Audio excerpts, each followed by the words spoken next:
Good morning. Our first candidate is John Carter.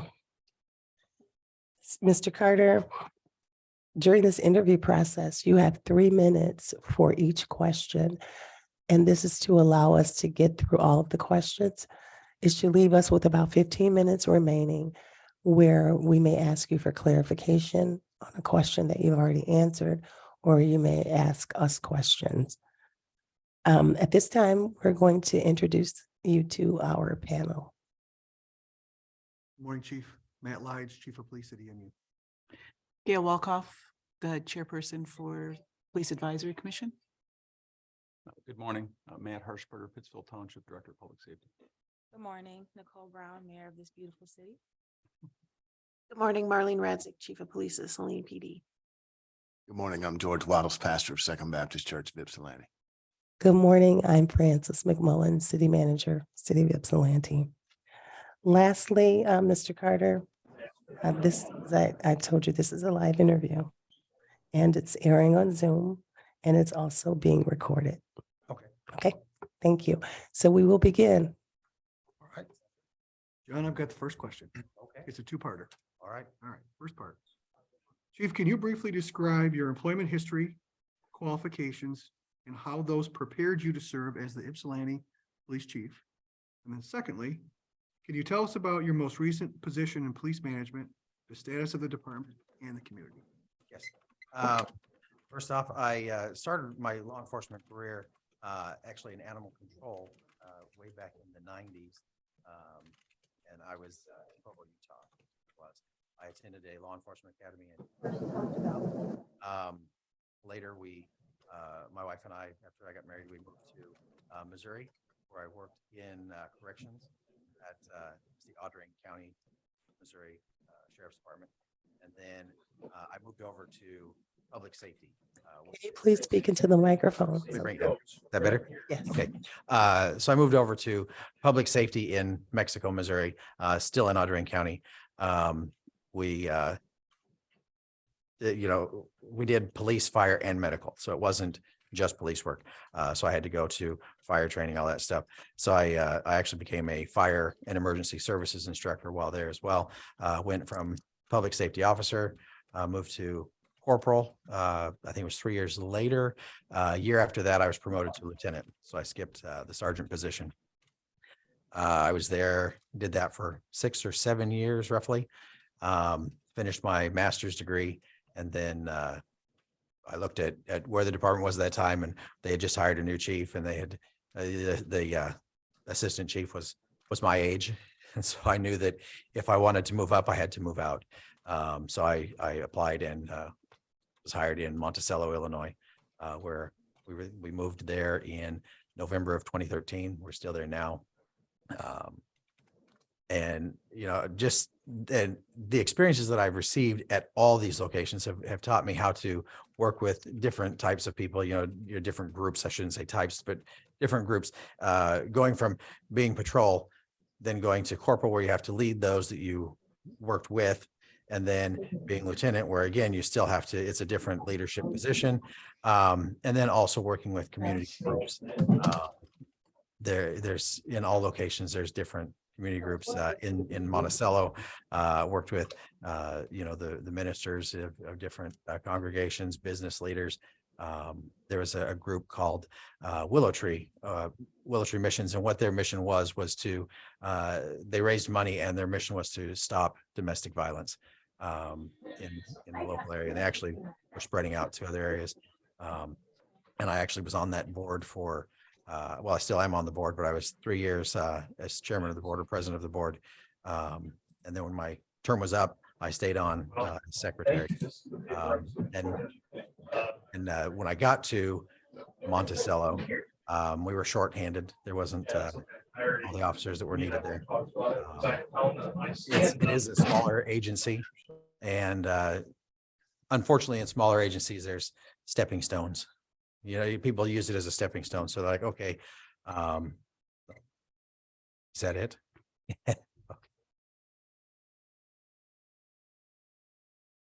Thank you.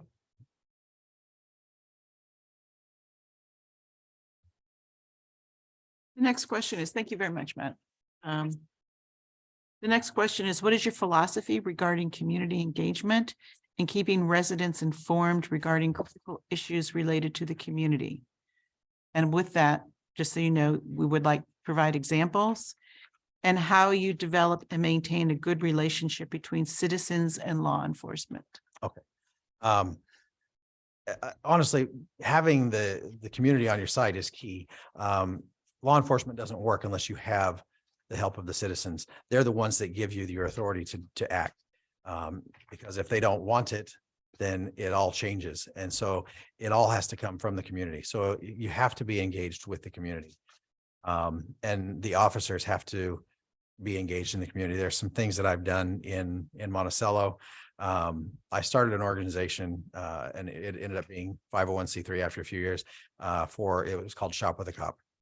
And what we did is we would raise money throughout the year, and then we would contact the churches, the schools, and other organizations that worked with individuals with needs. And we would say, okay, we need some kids to take shopping.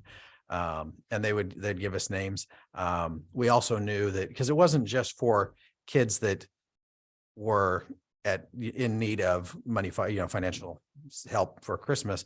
We also used it as a way to connect with kids who needed a positive interaction with police.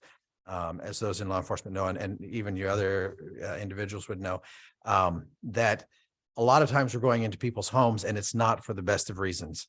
And so sometimes those kids need to have a good positive interaction with the police and not just see us as the bad person. And so we would take these kids shopping. We also, throughout the year, when COVID hit and stuff, we noticed that there was a lot of negative balances for school lunches, stuff like that, or school fees, and we would cover those as well. So we interacted very well with the community. Another organization that, or I shouldn't say really organization, it was more of a program that I started was after COVID. I'm sure the same thing happened everywhere. There were people who decided not to go back to work. And so the lawn care services didn't have all the employees they needed to cover all the people in town. And the people that were left behind were the elderly and disabled that didn't have a means to cut their lawn. And instead of writing tickets to individuals who couldn't cut their lawn because they physically could not, we did it. My son and I would load up our lawnmowers and would go mow a bunch of lawns so that they didn't get a violation. We also had some other community members because we just put it on Facebook, said, hey, we're looking for these, this type of thing to help, and got a great response, had other people mowing lawns.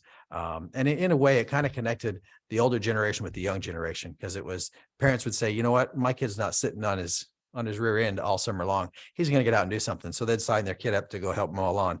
We had people donate lawnmowers to fill gas cans and stuff. And so they went out, and it was not a charge to the individual. It was just there to help them to not be in violation and to really connect to everybody, because that's the way it needs to be. A community is a community for a reason. Thank you. Thank you so much. Don, if evidence shows that the majority of calls for service are things related to mental health emergencies. That was good. That was incredible timing. Perfect timing. It's amazing timing. So things related to mental health emergencies, homelessness, substance use disorders, and minor traffic violations or accidents. How would you match? They're coming. Absolutely. How would you match public safety personnel with the needs of the community? And are there roles that need to be moved outside the police department? That's a great question, and it spans the country, not just individual local departments. It's actually across the board. There are a lot of mental health things going on. And while yes, it would be nice to move that outside the department, I also know that it's not necessarily feasible to not respond to those incidents, because a lot of people who would respond otherwise that are outside the department would want the officer's assistance, especially in mental health situations, because they don't know what they're going into. In Illinois, It's been the last couple of years. We did have a DCFS worker that was murdered when she was visiting a home. And so for that reason, a lot of times it's best if an officer goes, not necessarily to step in and do the work of the person working, but to make sure that the workers are protected during that time. So separating would be great because there's others who have that training and can work with others easier. But I also understand that it can't all just be turned over because somebody needs to help the workers as well so that they feel safe.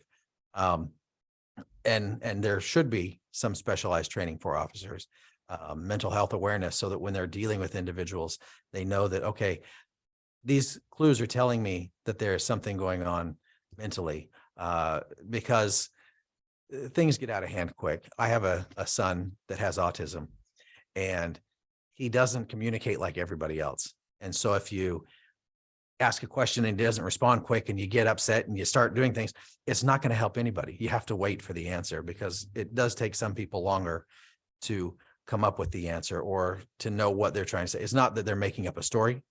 They just can't recall as quickly as others. And people just need to realize that. And I think that training in that area is key, because we do deal with, like you said, people on a big range and big spectrum of different mental health issues. And it's something that officers need to be aware of so that things do go smooth and not get out of hand or excessive force or any use of force. Good, thank you.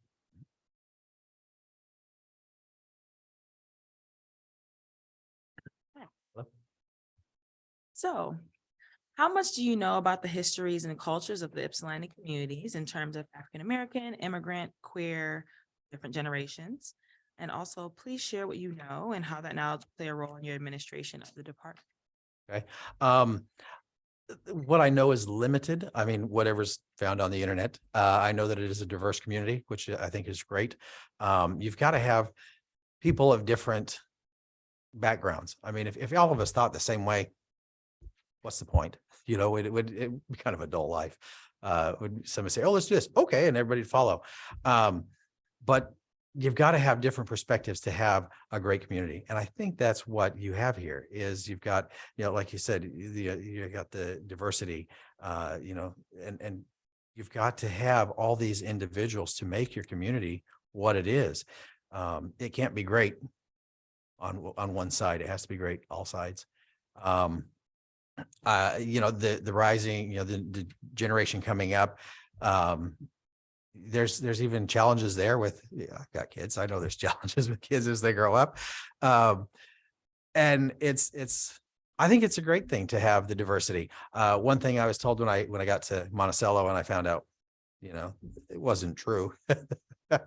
They said we were touring the schools because we had kids that were school age, and they said, "Oh, it's such a diverse community." And then I was like, "No, it's not."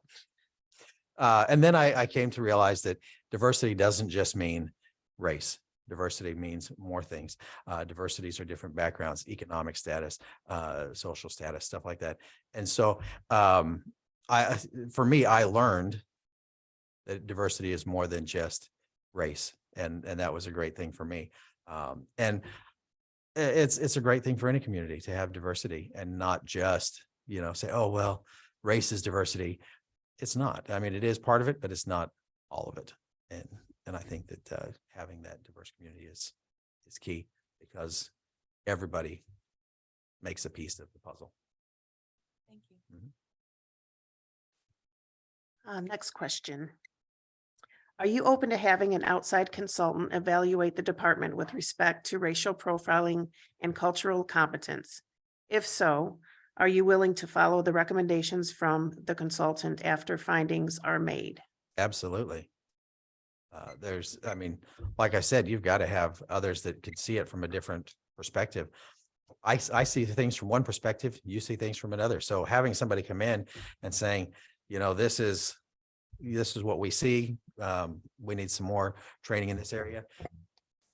That's awesome. Right now in Illinois, we do have for racial profiling, every traffic stop, you have to fill out a form. Every time you stop somebody and do a Terry stop, you have to fill out a form and turn it into the state for racial profiling and stuff like that. I think it's a great idea because then you can see if there are deficiencies and you can correct them. If you don't see them, it's kind of hard to correct them.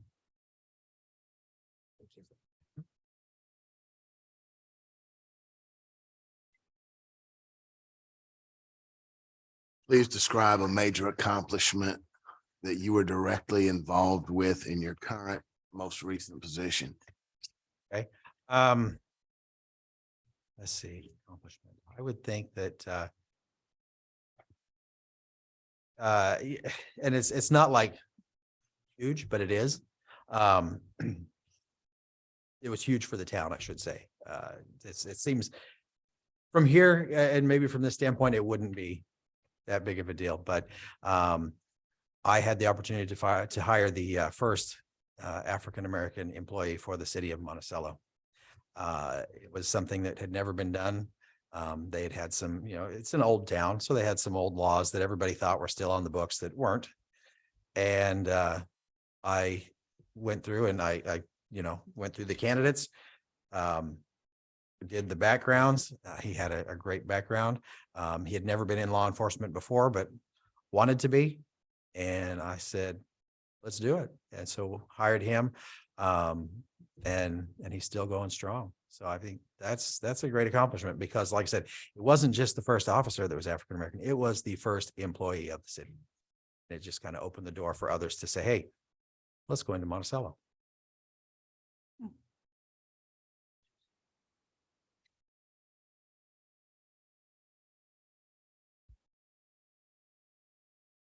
John, how well do you understand how the City of Ypsilanti Police Department operates and the challenges currently being faced by the department and the community? What is the biggest challenge that you foresee? What I know right now is that, I don't know exactly how they do the policing because that's, you don't necessarily know from the outside. I have an idea of how policing works, but not specifically Ypsilanti. That's not something that you can Google. That's something you have to find out from inside from the officers. One thing I have seen is that there's officer shortage, but that's not unique to Ypsilanti. That's nationwide. There's a shortage of officers. One of the biggest challenges I find that would be occurring is going on no matter what is the officers. If you're short-staffed, people are overworked, they're feeling the stress. And then you also have, on top of that, you're bringing somebody in that doesn't work there. And so anxiety is high because what's this new person going to do? Is it going to be the same? Is it going to be different? And so you've got that as well that you have to deal with. And I think that is going to be the main struggle for, everybody at first is a new person coming in and how they're going to do things because everybody does things differently. And so the changes and the anxiety levels and the overworking is going to be a big challenge. And so I think hiring is going to be one of the key things and hiring people who will stay, not people who just want to work for a few weeks, but hire people that will actually stay and make this a lifelong career and their home. Thank you.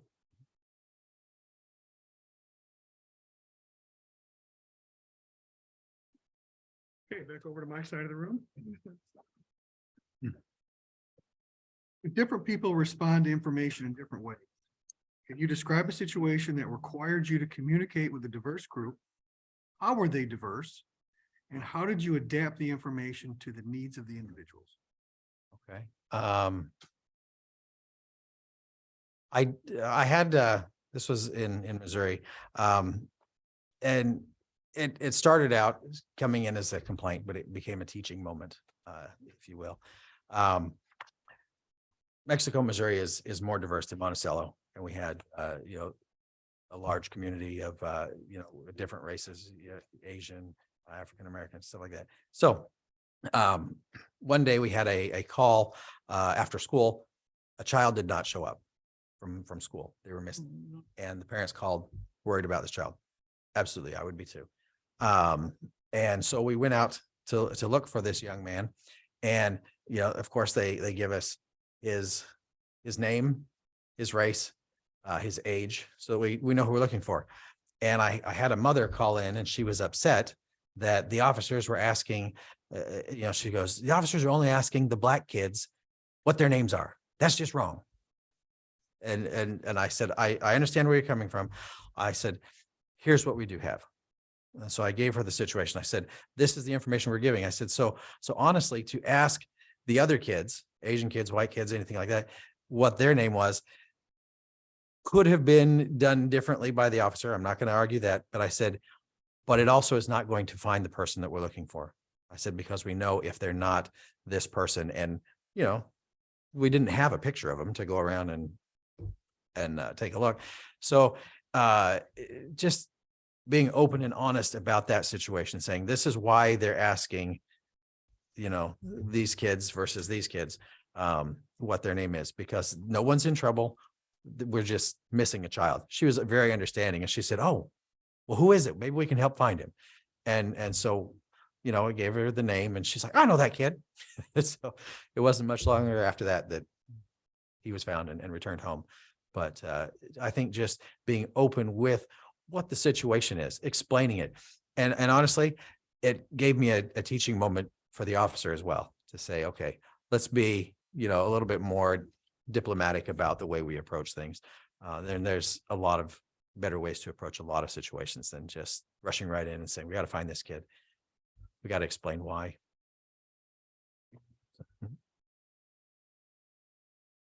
It's a scary moment for all. Yes, especially the parents. Yeah. Thank you. Can you share an example of a decision you made upholding policy or regulations that you knew would be unpopular with your superiors in the organization?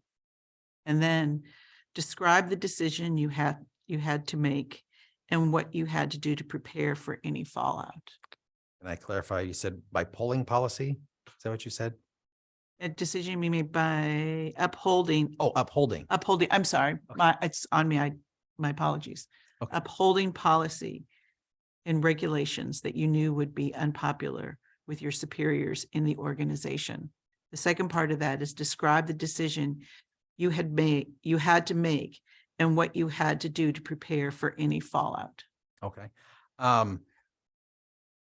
Upholding policy, I never, from superiors, I never really had any flack from upholding policy. That's what they wanted, was policy upheld.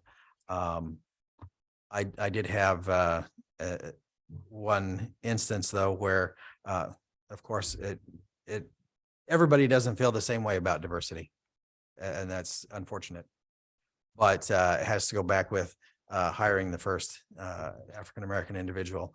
I was asked by the mayor to do some things that were not with policy or what I thought was ethical. And I said I would not do that. And for that reason, I should have foreseen what was going to happen later on, but I just thought, I'm going to explain this is why, and we're not going to. And it was all over residency after he was hired. And I said, I told him he got hired in the middle of the school year. I said, I'm not going to make you move here and make your kids leave the school they're in. Do it at the end of the school year rather than in the middle. And that was good with him. And they wanted me to force him to move closer, quicker. And I said, I already gave him that time. And it happened with other individuals that had been given time to move at the end of the school year rather than in the middle of the school year. And I was going to do the same for him because I didn't feel that was right. And it didn't go that well, but it went. I stood up for what I thought was appropriate.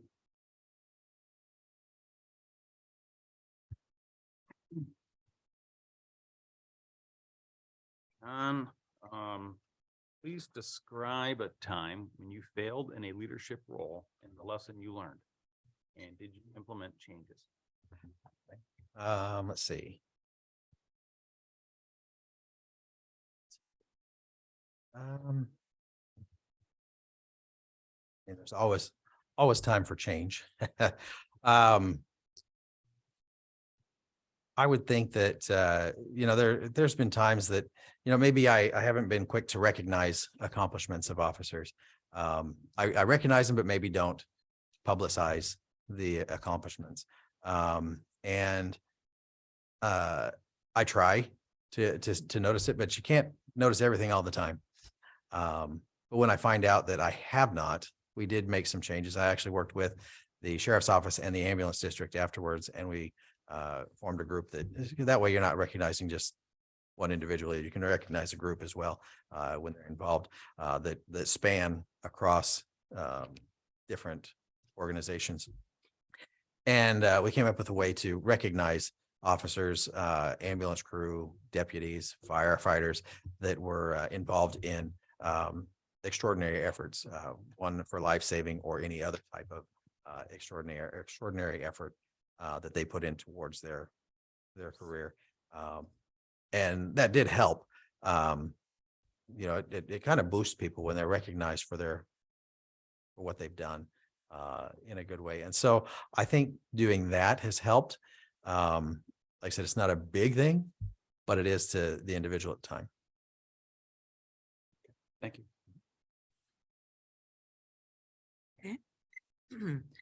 All right, my turn. What is your experience in the area of budget and finance? Have you been involved directly in the mechanics of budgeting, budget presentations at meetings, and monitoring the budget? Please describe. Yes, I've done all of that. As chief, that's one thing that you do. You look at what's needed. There's things that everybody wants all the time, but there's things that you really need. And sometimes the needs have to take place over the wants.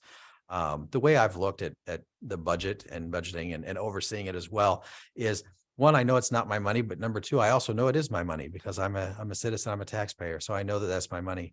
And I wouldn't want it wasted. And I look at it as having a good stewardship over the finances of the department. I know that that's been entrusted to be by the mayor, the city council, and the citizens to protect their money. And that's what I try to do. I look at, like I said, the needs. What are the needs of the department? How can we meet those? And what can wait? And sometimes there are things that just have to wait for a while, and some things that you have to do slowly instead of all at once. Replacing certain pieces of equipment instead of one big purchase, you have to make several small purchases, and that's okay. It'll all work out in the end. But I think that is one of the biggest empowerments that people get, the community, the city council, the mayor give to the chief, is the responsibility to safeguard that money. And I don't take it lightly. It's very important. Thank you.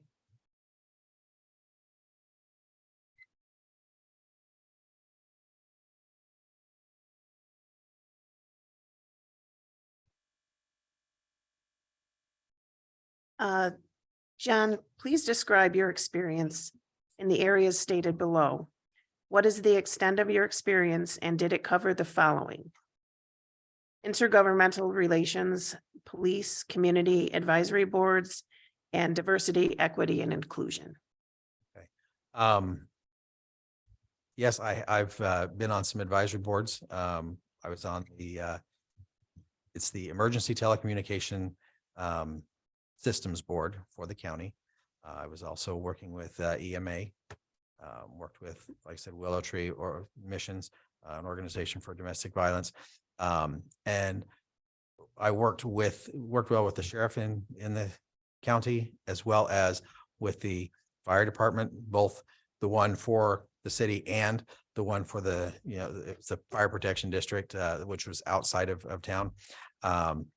And also the ambulance service and the hospital. The hospital did not have their own security, so they'd call upon us, and they wanted to make sure that was okay. Attended several of their meetings on, being at the 501c3 hospital. They have to have certain meetings every year to talk about different things going on in the community that the hospital can help with, and how they can best use their assets as well to help the community. And so I was able to be on those boards, and I I think it was great relationships between all of us. I mean, we all would just talk, text every once in a while. Hey, I got something. You got a minute? We'd just meet up, talk. It was very, very well. I talked with many council members that came over. I remember one time I had one council member come over. He wanted to put no parking on his street on one side because he had backed out and hit a car. And so he thought, well, they shouldn't be parked there. And I'm like, okay. We talked about how you just can't put up a sign and expect it to be enforced because there has to be an ordinance behind it. You can't just say, no parking, here's a ticket. It's not that quick. I went through the process and I could tell he was not happy with, oh, now I gotta wait, all this red tape. And but he was okay. He knew that was the process. And then he he's leaving and I could tell that he was upset. And we're standing out in the parking lot. And I said, his name was Cochran. And I said, Cochran, do you need a hug? And he just stopped and he goes, yes, I do. And so I gave him a hug and kind of, it made his day a little better. He was happier. He knew it didn't change anything, but it changed him. And that's what it was all about is, getting with the people, explaining things, trying to help them have a better day. Sometimes it takes a hug, sometimes it doesn't. So, but offer it. Police chief position requires you to respond to many requests in a short period of time. How do you ensure promptness, accuracy, and courtesy under those conditions? Just always be available. You have to be close, be available. I understand that, I can't be everywhere all the time, but I can respond. There are certain times that you can't. If you're on something else, you can't respond. But it is the key. I mean, to have an open door policy, let's talk. If you got something, bring it to me. But just to be there, available, willing, I guess willing is a lot of it. And I'm willing to go where I need to help somebody. It's, as a police chief, it's not necessarily you're going out and doing it, all the work, but you do have to help supplement the officers when they need it. Anybody that calls for assistance takes precedence over a lot of things. And that doesn't mean just, the officers in Ypsilanti. If it was, a county deputy in town that had made a traffic stop and called for help, you go. I mean, you just have to help out. So you just make it happen. I don't know if there's really any other way than just saying, you got to say, okay, this is important. I have to be there, and you go. I've been called out middle of the night for several things, and that's okay. I mean, I don't leave the radio on 24 hours a day, but I do have my phone on 24 hours a day, and they can reach me that way. I don't want to disrupt all of my family with the radio going off all night long, but with phone calls, it's okay.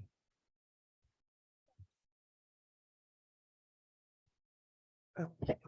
What is your recruiting philosophy? How do you make sure all of the community is represented by the department?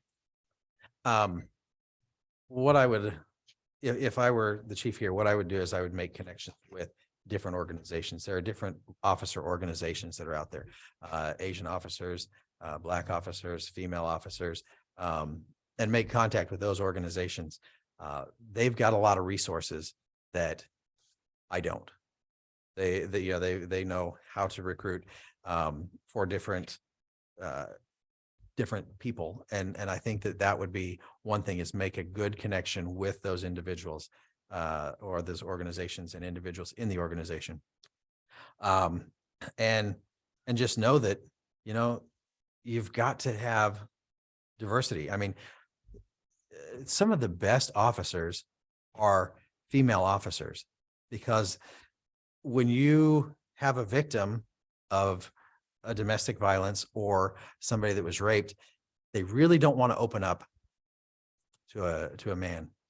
And having, that diversity and having somebody available that could talk to them, that they feel more comfortable with, is just awesome to have and necessary in this line of work. You've got to have someone who can talk to them and be on their, on their level of that, of understanding, and that they would be willing to freely share things with. Because in law enforcement, you have to get technical with terms. You can't just say, skirt around it and, where did he touch you in your bad spot? You've got to talk specific, and you've got to talk about specific parts, and for your evidence. And like I said, sometimes it's just more comfortable with someone of the same gender and, or of your same culture. Because I mean, there's a lot of cultures that are out there, and I don't know every culture, and every culture has a different thing, but reaching out to organizations that understand those, and how best to recruit is awesome. Thank you. Chief, I think I've got the last question.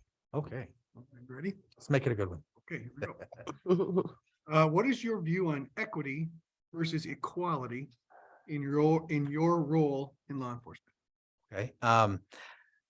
Equity, to me, if you look at equity as in housing, you've got equity, which means you've got ownership in the equity. And I think that equity, having ownership in the community, in the individuals, in the city organization is key.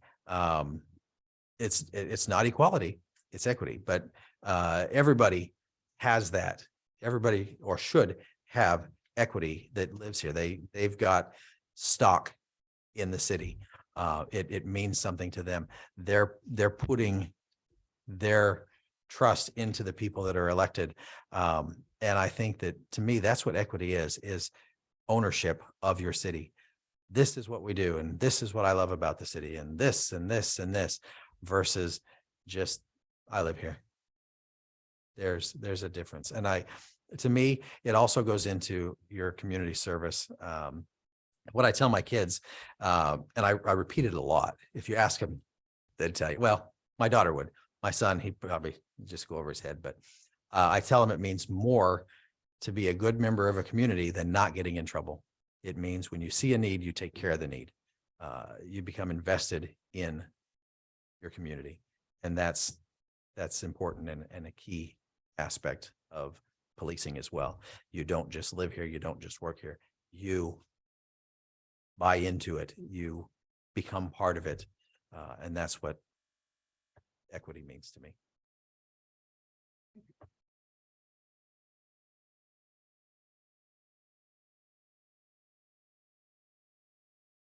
So that concludes the interview questions. I'm going to ask the panel first, and then I'll ask you if you have any questions for the panel. Are there any questions that we need clarification on, or you want additional information? Anyone? Any of our panelists? Gail?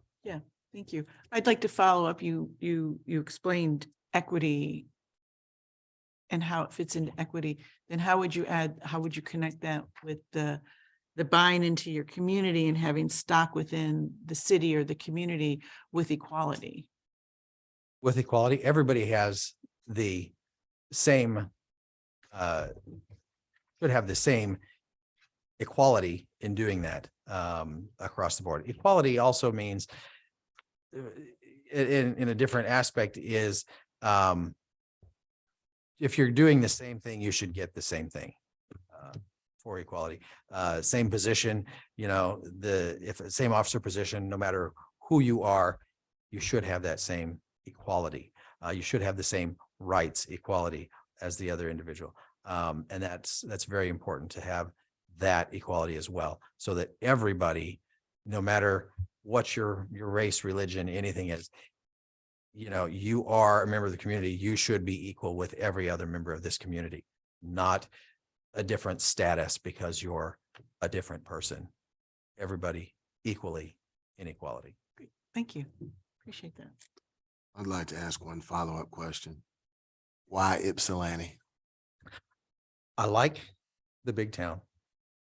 I like the challenge of coming in to departments where there's a need. and being part of that solution.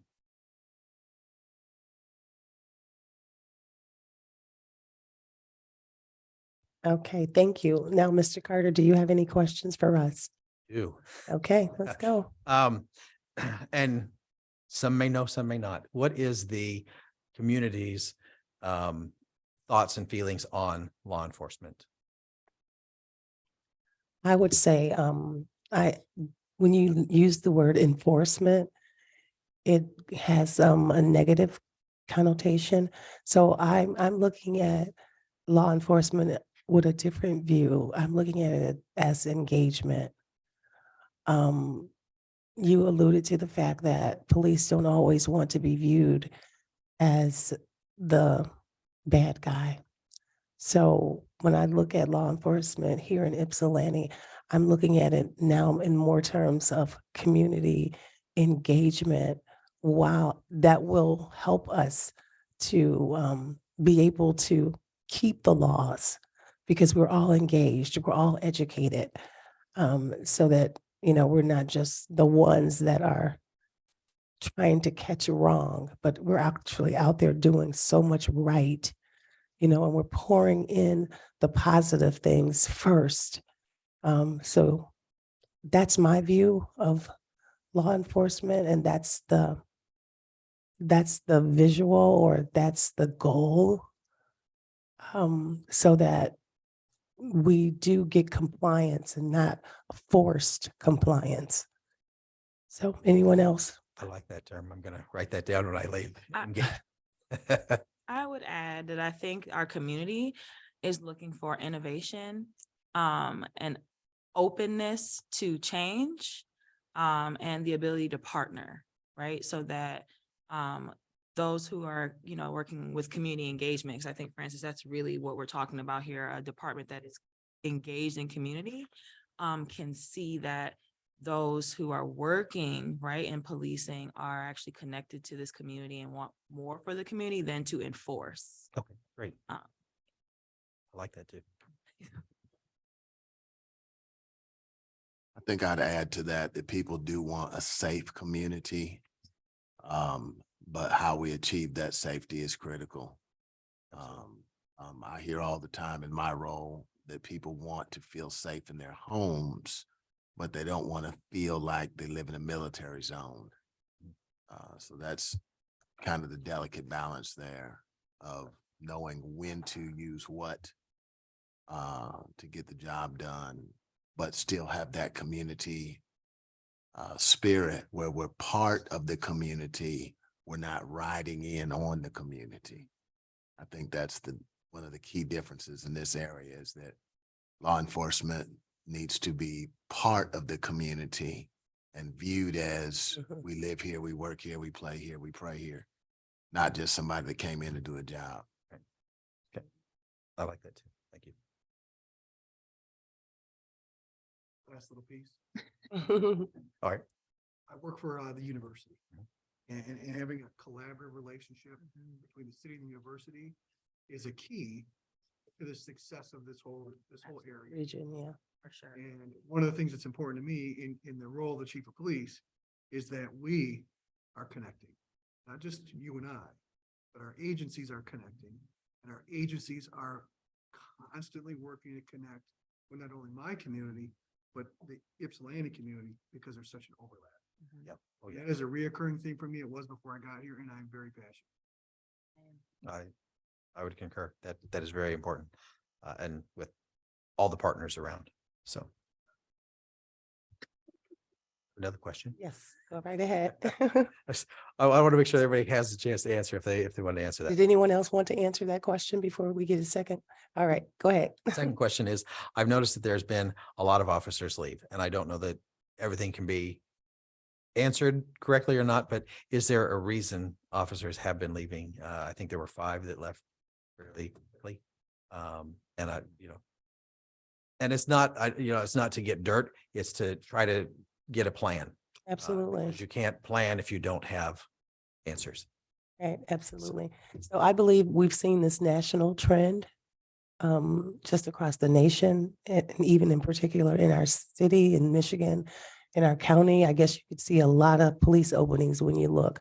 Oh, yeah. And I would say for Ypsilanti, that it was due to moving on. Most of them were taking other positions, competitiveness. And so what we've done to try to address that is we've done differently in our bargaining agreements to offer more competitive salaries and also to implement some retention strategies so that we can retain the people that we have. So, the old salary schedules are no longer valuable anymore, right? So we all had to go outside the box and now become creative in trying to get people to come here, live here, and want to be here. It's no longer just salary, right? Now it's about what does the community offer?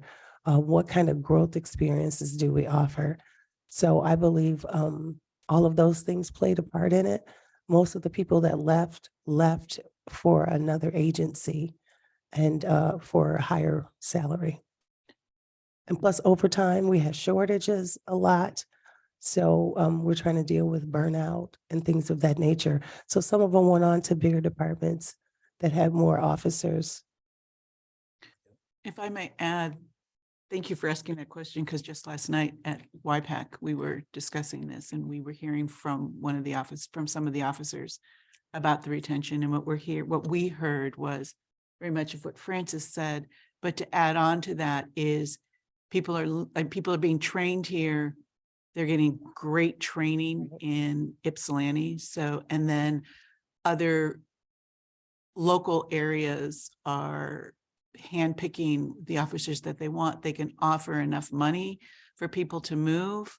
But then on the flip side of what we're hearing is many of the officers are leaving or coming, or they don't come back, but they talk to the officers that are still here in the city. And what they're hearing is, yeah, I'm getting paid more, but there's not the support and the closeness and the comfort that you have in Ypsilanti. So it sounds like people are straddling this really hard choice. So it's, it was lowest, which I thought was the second part was very interesting for me, was just to hear that there is within the department a solid community of the officers feeling. Sometimes the grass is not always greener. Right. And here being a smaller department, they get to touch a lot of things. Mhm. And so Ypsilanti has become a great training ground for officers, and it makes them very valuable to other agencies. And so I've been told that when I was in another agency, I didn't get that experience. I didn't get to, but you get a lot of great experience and it makes you valuable. Yeah. That's true, right? That's one of our previous chiefs. Great police force. They are sought after. I've been trying to get some of them to come. Oh, Haven't man. Now you know who's doing it. No, I haven't. gotten any. Don't do Yeah, that. I have not gotten. Anyone else like to answer that question in general? Marlene is is the police chief from the city of Saline. I think just nationally, it's difficult to retain people. We're struggling at Saline PD as well. And I'm formerly from Washtenaw County Sheriff's Office. So I know we all share this at Chief's Breakfast. It's just hard to hire people and have them stay. So it's our challenge. Yeah. You just never know if they're leaving for other agencies or if they're just leaving to find a different career. But it's always good to know. It's not good to know that there's a shortage. But now we know who's taking them. Who's not taking them? We know who's trying to take them. Hey. Okay, that's. Any other questions? That was what I had for today. Okay, so I'm going to let Joyce Parker, I'm sure that you've spoken with Joyce numerous times, and she will give you just a little bit of follow-up and how she'll be contacting you. Okay, sounds great. All right. Okay, well done. Thank you. Thank you. Thank you very much. Thank you. And we came brought the family up a couple weeks ago and they checked out the area. It's a nice town. Oh, nice. Third time I've been here in 2 weeks. Oh, Oh, great. Okay. Thank you. Good morning, Christopher. Is the correct pronunciation of your last name, is it just Hammond? Just Hammond. Just Hammond. All right, Hammond, well, welcome. Good morning. I'm Frances McMullen, the city manager. And I just want to take this time to introduce the interviewing panel. We'll go around and introduce ourselves. Okay. Thanks. Chief, welcome to Ypsilanti. My name is Matt Lige. I'm the Chief of Police at Eastern Michigan University. Welcome. Thank you. hi, how are you today? Good. I'm Gail Walkoff. I am the chair for the Ypsilanti Police Advisory Commission. Chief, welcome. I'm Matt Hirschberg. I'm the Director of Public Safety for Pittsfield Township. Good morning. My name is Nicole Brown and I'm the mayor of Ypsilanti. Nice to meet you. Nice to meet you. Good morning, Marlene Redzig, Chief of Police, Saline PD. And I'm George Waddles. I'm the pastor of Second Baptist Church of Ypsilanti. Nice to meet you. So this is your panel on this morning. Just want to let you know that for each question, we will give you 3 minutes to answer. We will have a timer here for you just to help you stay within the time limit. However, after all of the questions are asked, there should be about 15 minutes or more left so that if the panel wants to go back and ask for more clarification on a question, to allow that to occur and also to give you time to ask us questions.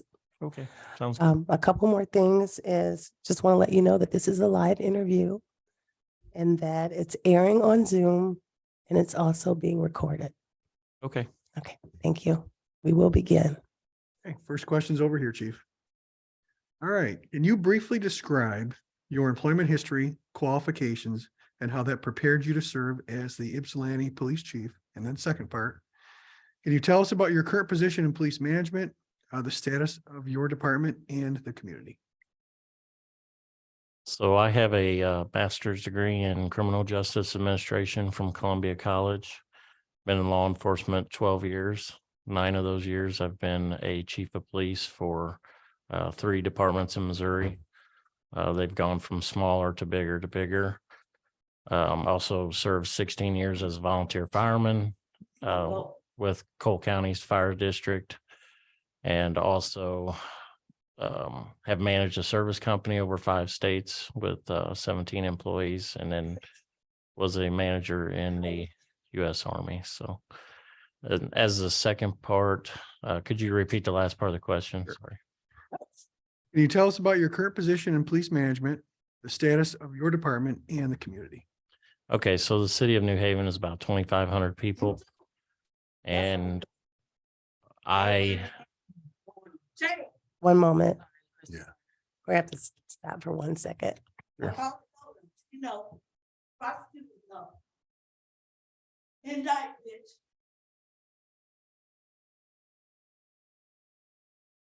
No. Well, I wait for my turn. I know. I'm gonna say something on record. Steve Tucson is a fraud. He's a crook. My father was in a train wreck and I was supposed to go with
Let's start over, if you don't mind. That's okay. The first question, and I apologize. That's fine. No problem. But hopefully we won't have another interruption like that. No problem. Thank you. So we'll start again with Matt.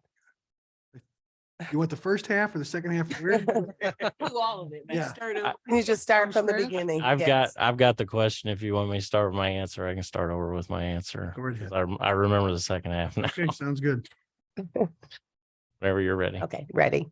So as I said, I have a master's degree in criminal justice administration from Columbia College. I've managed a service company in the private sector with 17 employees over 5 states and was a manager in the military, as well as a volunteer fireman for 16 years. I think that diversity of experience kind of gives me a good leg up for a police position like this in management. My current position, there's 2,500 people in the city of New Haven. We have a major highway that runs through and quite a bit of industry. My department, like every other department in the United States, we're short-staffed. So I'm actually working rotating 12s myself in the schedule. And normally I'm slotted for 12 officers, 5 part-time, 7 full-time. And we do a lot of community events all year long. And I hope that answers your question. Okay. Thank you. Thank you very much.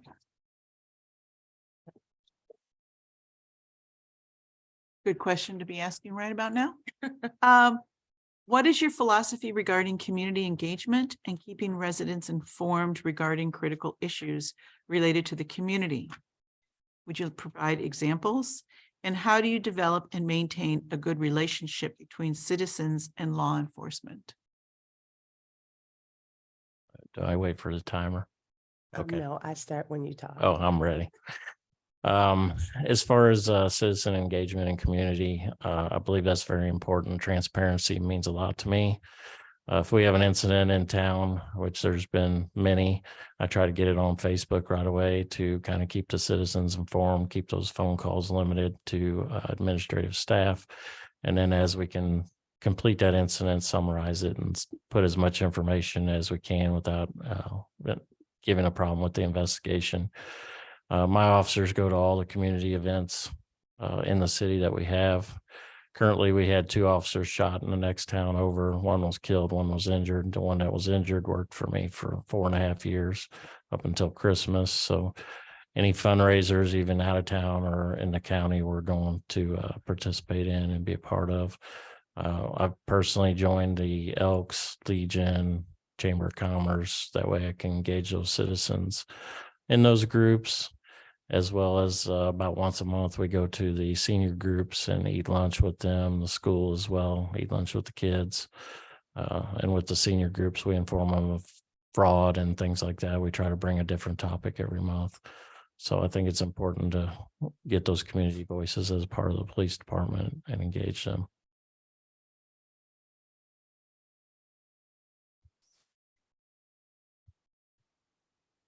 Thank you. Thank you. I talk fast, so I know it takes a second to catch up. All right, Chief, if evidence shows that the majority of calls for service are things related to mental health emergencies, homelessness, substance use disorders, and minor traffic violations or accidents, how would you match public safety personnel with the needs of the community? And are those roles that need to be moved outside of the police department? I don't think those roles would need to be taken out of the police department. Most of the officers I currently have are CIT trained, which is something that's important with the community because we have the same kind of issues. We have narcotics use is prevalent in that area. We get a lot of suicidal subjects. We do transports to the hospital just based for the safety of the EMS staff. So they go through that mental health awareness training quite often to make sure they're on their game when it comes to those subjects. Okay, thank you. Thank you.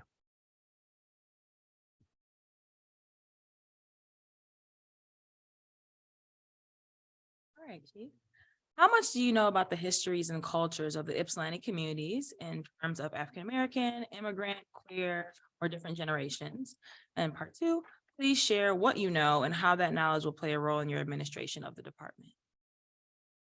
So I don't know a lot about the community here. I came in late last night. I usually do a lot of research. I'm willing to learn about any of the diversity in the groups here in Ypsilanti. I've been in the military. That's one of the most diverse groups that you'll ever run into. People come from all walks of life. When I was in Fort Sill, Oklahoma, we had the International Student Division. So we had students that were majors, captains, lieutenants, officers from Iraq and all over the world, essentially, that would come in and train with us on a day-to-day basis. Thank you. Thank you, Mayor. Okay, Chief, next question. Are you open to having an outside consultant evaluate the department with respect to racial profiling and cultural competence? If so, are you willing to follow the recommendations from the consultant after the findings are made? Absolutely. I believe that you have to continually monitor the officers and what they are doing in the field to make sure that they are abiding by the rules and regulations that are out there.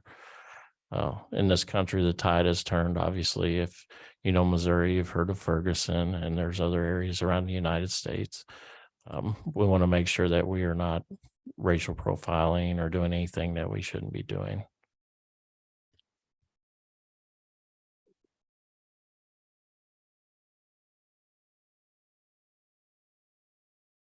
Chief, please describe a major accomplishment that you were directly involved with in your current or most recent position. When I took over, we were doing paper tickets. We switched to e-ticketing, the digital ticketing.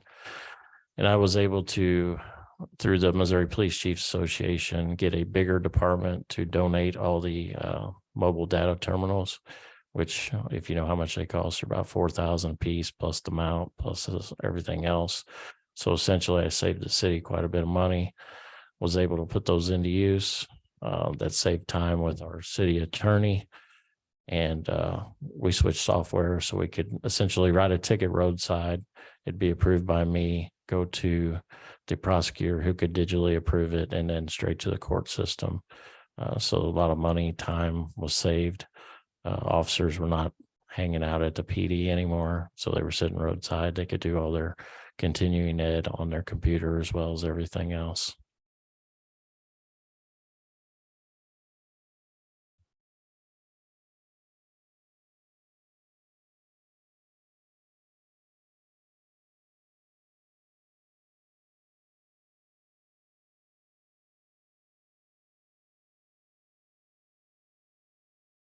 I feel bad the lady on the end doesn't have a name thing. This is Joyce Parker. Oh, well, I've talked to you on the phone, but I've never met you. Been talking with, but I'll Okay, face with you after perfect. the interview. Well, you should have a name thing though, still. I know who you are. I agree.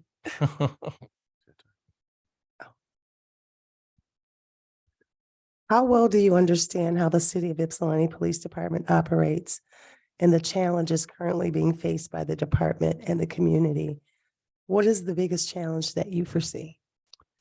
As I said, I haven't done any specific research. I did a little bit, and looks like they're having a morale issue. Had several officers leave as well as the chief of police. I believe morale can be saved in a lot of ways. I'm not the person to sit behind a desk. I'm the person that's going to want to ride with my officers, see what their goals and initiatives would be for their future. I get out there and, I've done trash pulls. I don't ask my officers to do anything I wouldn't do myself. And they know that. So that's important to me. Thank you.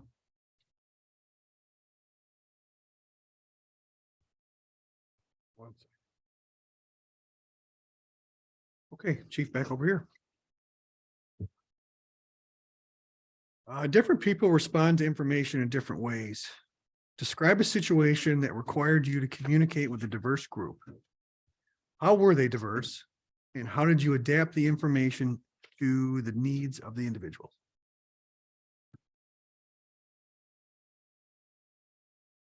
I would say trying to implement the system that I was talking about with the MDTs, as well as adding a repeater. You have to sell that group to the city council, obviously, and to the community to want to expend that money.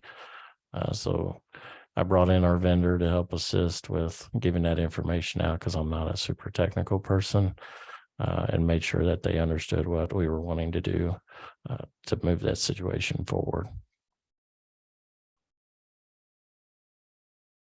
Thank you.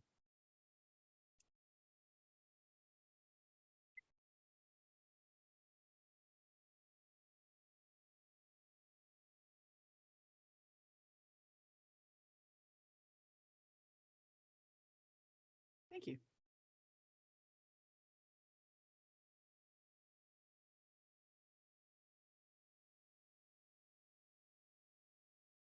Can you share an example of a decision you made upholding policy or regulations that you knew would be unpopular with your superiors in the organization? And describe the decision you had to make and what you had to do to prepare for any fallout. I can't think of a specific policy that we've changed. The last two departments, our policy manual and SOPs, were from the 1990s. So I've updated those as I went through the department. No one likes changes. Anytime an officer gets changes, they're going to fight it. But, we just roll through the punches. I say, hey, this is for the better of the city administration and ourselves. So we want to make sure that we follow that policy. Example, we were on an 84-hour schedule. We switched to an 80-hour schedule. They didn't like losing those 4 hours of overtime. Unfortunately, we were going to go over budget, and one year we got really close. Now we're short-staffed, so it doesn't matter. They can work 150 hours if they want, but that wasn't very popular at the time. Thank you. Hold on a second. No problem.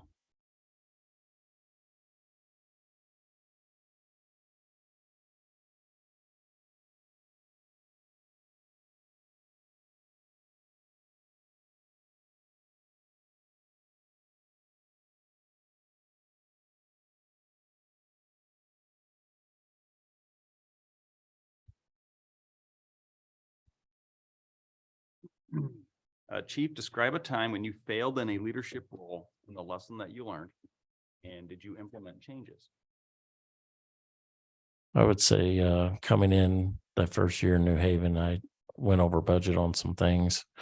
I was partially in halfway through the year in the budget, so it really wasn't my fault, but I took responsibility anyway, because at the end of the day, it is my decision.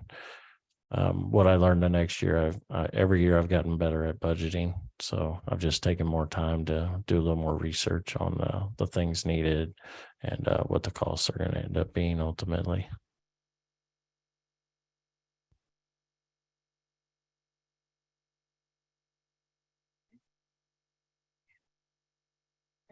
Yep.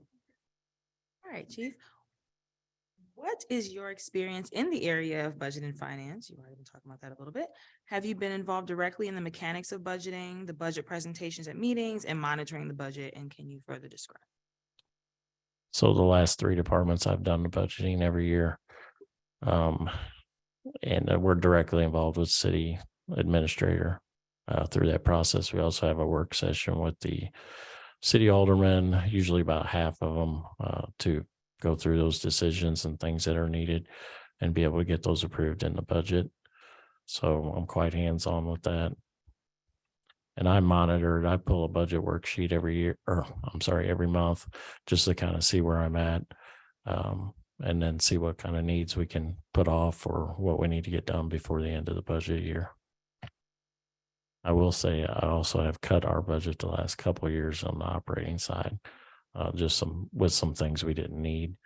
For example, we had our K-9 officer retire, so that saved us about $6,000 or so. And we were able to switch to a different copier service, which saved us like $2,000. So we've actually cut that budget down again this year because we don't use it as much as we have in the past. Thank you. Thank you, Mayor.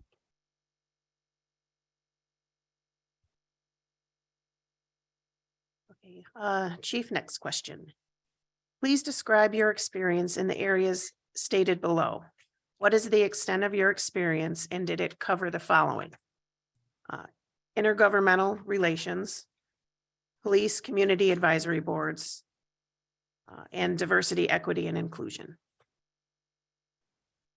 So the police advisory board, we also have one in New Haven. When we interview any police applicants, we go through the advisory board and as well as a full board for an interview before we hire those individuals. As far as diversity, I mean, I do diversity training every year through continuing ed, plus working with the different organizations and groups that I have in the past. And what was the first part again? The first was intergovernmental relations. Do that every year, working with the city manager and the department heads. We have a safety committee that we meet once a month and kind of review any of our risk management issues. We're also in the process of updating our loss prevention manual with those department heads to get that finalized for the city council. Thank you. The police chief position requires you to respond to many requests in a short period of time. How do you ensure promptness, accuracy, and courtesy under all of those conditions, and what specifically do you do? So I have a list I make every day of what I need to do. I go off that list and I get phone calls all the time. So I try to return those as quick as possible in the order I receive them. I'm on vacation this week and I've already had a phone call from the school this morning. So from the superintendent, I have no problem. I've got an open door policy. Those individuals all have my number and they know they can call me anytime, day or night.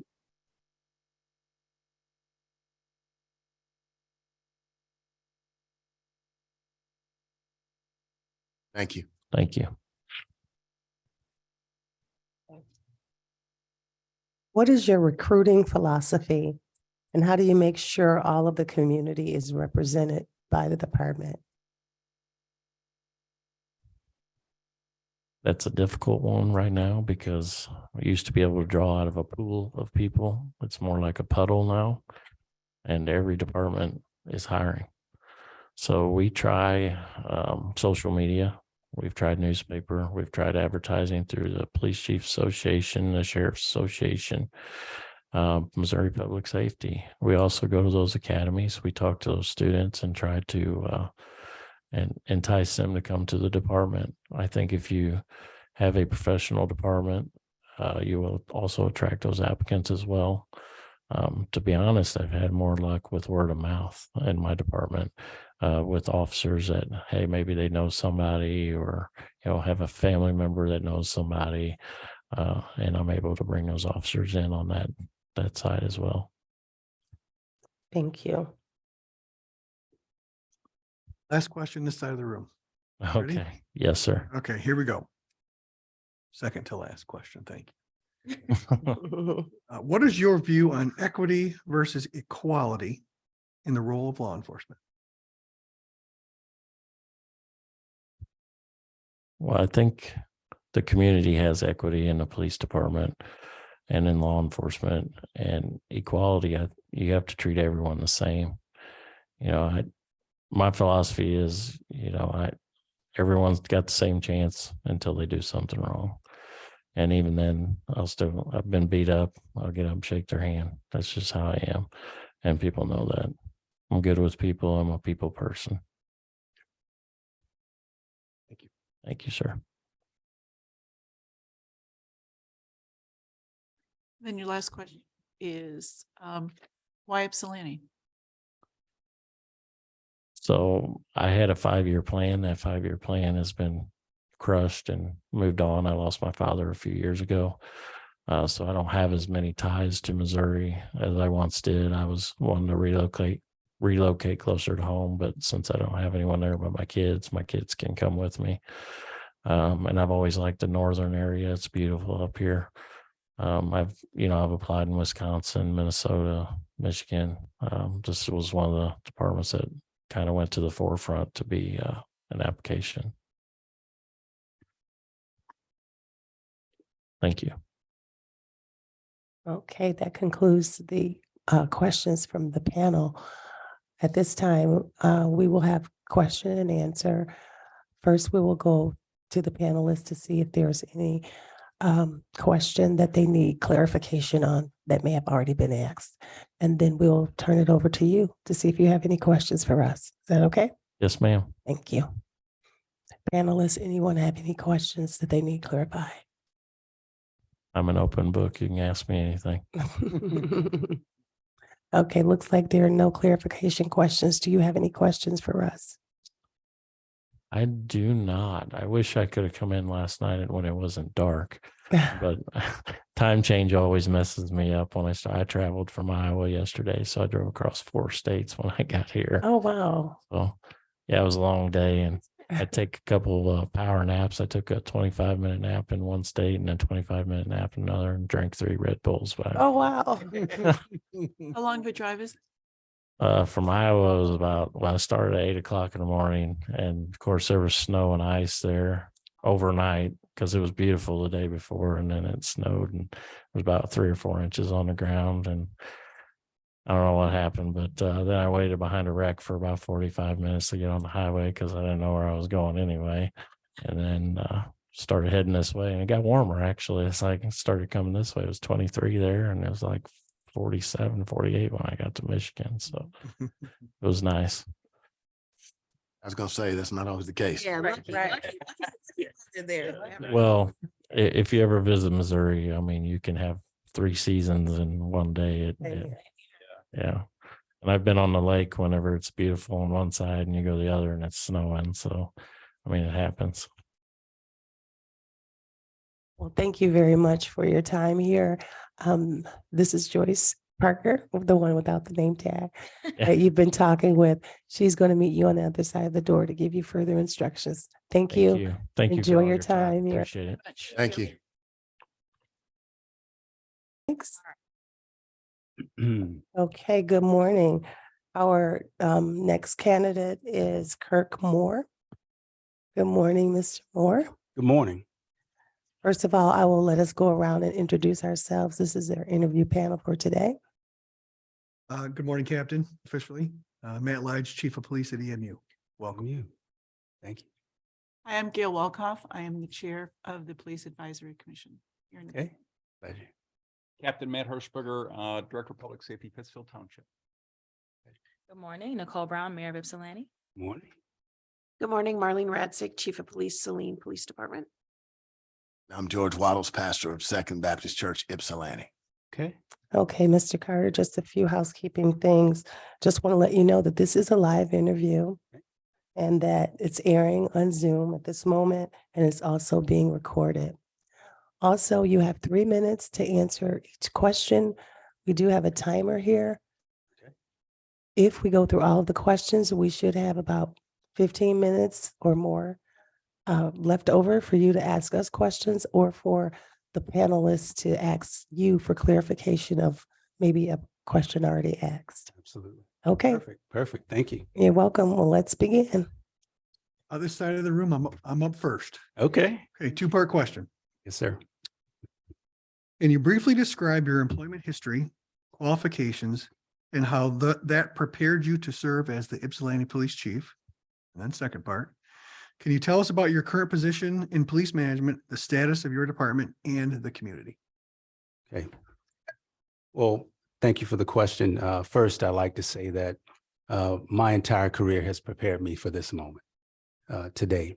I've been fortunate enough to work in a variety of assignments over my tenure with the City of Henderson Police Department, and prior to that in corrections. My experiences were very deliberate. It was my intent to, before I promoted, I wanted to operate from a position of experience. I didn't promote within the organization until 12 years on, and that was deliberate. Again, when I promoted, I wanted to lead from a position of experience and not just chasing a career path just to do it. It was all based on deliberate intention and wanting to be an experienced person. Throughout that time, I've had the opportunity now to be a captain in the City of Henderson Police Department, which is our executive level in the organization. My organization is a mid to large agency with over 500 sworn officers. My current assignment is a captain over the East Patrol Division, which encompasses roughly maybe 54 miles. I have a budget of 13 million in my division, and I have 75 sworn officers on patrol, along with the problem-solving unit and a bike unit, all dedicated, resources that I can utilize to effectively fight crime in the city of Henderson. I've been fortunate for the second part of your question, I've been fortunate to work with our executive command at a level and a time when policing has been what many would consider in crisis. And so the experience that I've gained from working with hand in hand with my chief in critical decision-making and working with negotiating contracts with the union, working as a catalyst for public information and overseeing our community relations and our messaging to the community has really put me in a position that I feel has prepared me for chief of police. The city of Ypsilanti is very unique, and I feel like the things and attributes that I've seen in this community, from coming to visit, from interacting with the citizens, and every interaction that I've had has been extremely positive and has made me feel as if this is the place to be. So I take my collective experience over the past 3 decades in community policing and crime fighting and modern municipal policing, and being able to operationalize those initiatives, I think all have contributed to my overall success, my documented success, and makes me an ideal candidate for the city of Ypsilanti. Thank you very much. Yes, sir. All right. Really like I that. know that thing went off. That was lovely. And your next question was in Morse code. I figured that out. I was like, ooh. Sorry about that. No, that's perfect. Thank you. As we translate the dots and the dashes from the last question. Now, question number 2, thank you very much. What is your philosophy regarding community engagement and keeping residents informed regarding critical issues related to the community? Please provide examples. How do you develop and maintain a good relationship between citizens and law enforcement? I like the smile. Look Yeah. at that. Wow. I'm smiling because there's so much surrounding that question. And thank you for that question. And I want to give you a very thoughtful answer. So first and foremost, I believe and I'm committed to community policing. I believe that as a chief of police, you are you're bound to the citizens of this community, and you're entrusted with the keep and the care and custody of this community. And so a part of that obligation and duty and responsibility is to be informative, is to be collaborative. I believe that in order for policing to be effective, you have to invite your community into your organization. And more than just having a community-oriented policing team or this unit that does community-oriented policing, community-oriented policing has to be a part of the fabric of your organization. When I say you invite the community into your organization, invite the community into processes of hiring, make them a part of that process, make them a part of the process for who you promote in the organization. By making the community a partner, right, you bridge the gaps. So as chief of police, you have to be able to operationalize that piece. So to give you an example of that, in my agency, I created an advisory committee, and I also helped the chief put together his chief's advisory committee. I was also instrumental in developing our Citizens Academy and a number of other citizens-based initiatives. Currently, I have a program that's scheduled to start in October of this year surrounding our civilian workforce for reserve officers. We've bought we're hosting a conference for reserve officers from around the country and the world to the city of Henderson, and we're going to host a 3-day training. Now, why is that important? We talk about partnerships with the community. We recognize that, we're a little bit short-staffed. Policing has experienced a shortage and challenges in hiring and retaining. And so we have to utilize our community to bridge those gaps. One of those opportunities is utilizing civilian workforce to partner with them. We have, security, homeowners associations, Neighborhood Watch, all of those entities, and of course, volunteer services. We use volunteer services. They are a tremendous asset to the community. And I know from being in Ypsilanti for just a short time that there is a wealth of information and knowledge in the citizens in this community, people who are retired and who are absolutely willing to come and help and lend a hand.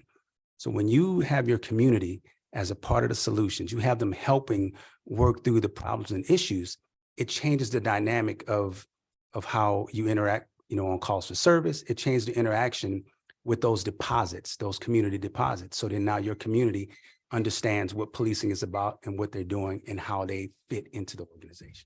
Thank you.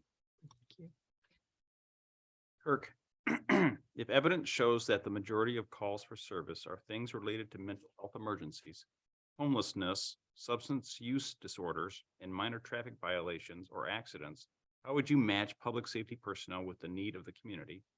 And are there roles that need to be moved outside of the police department?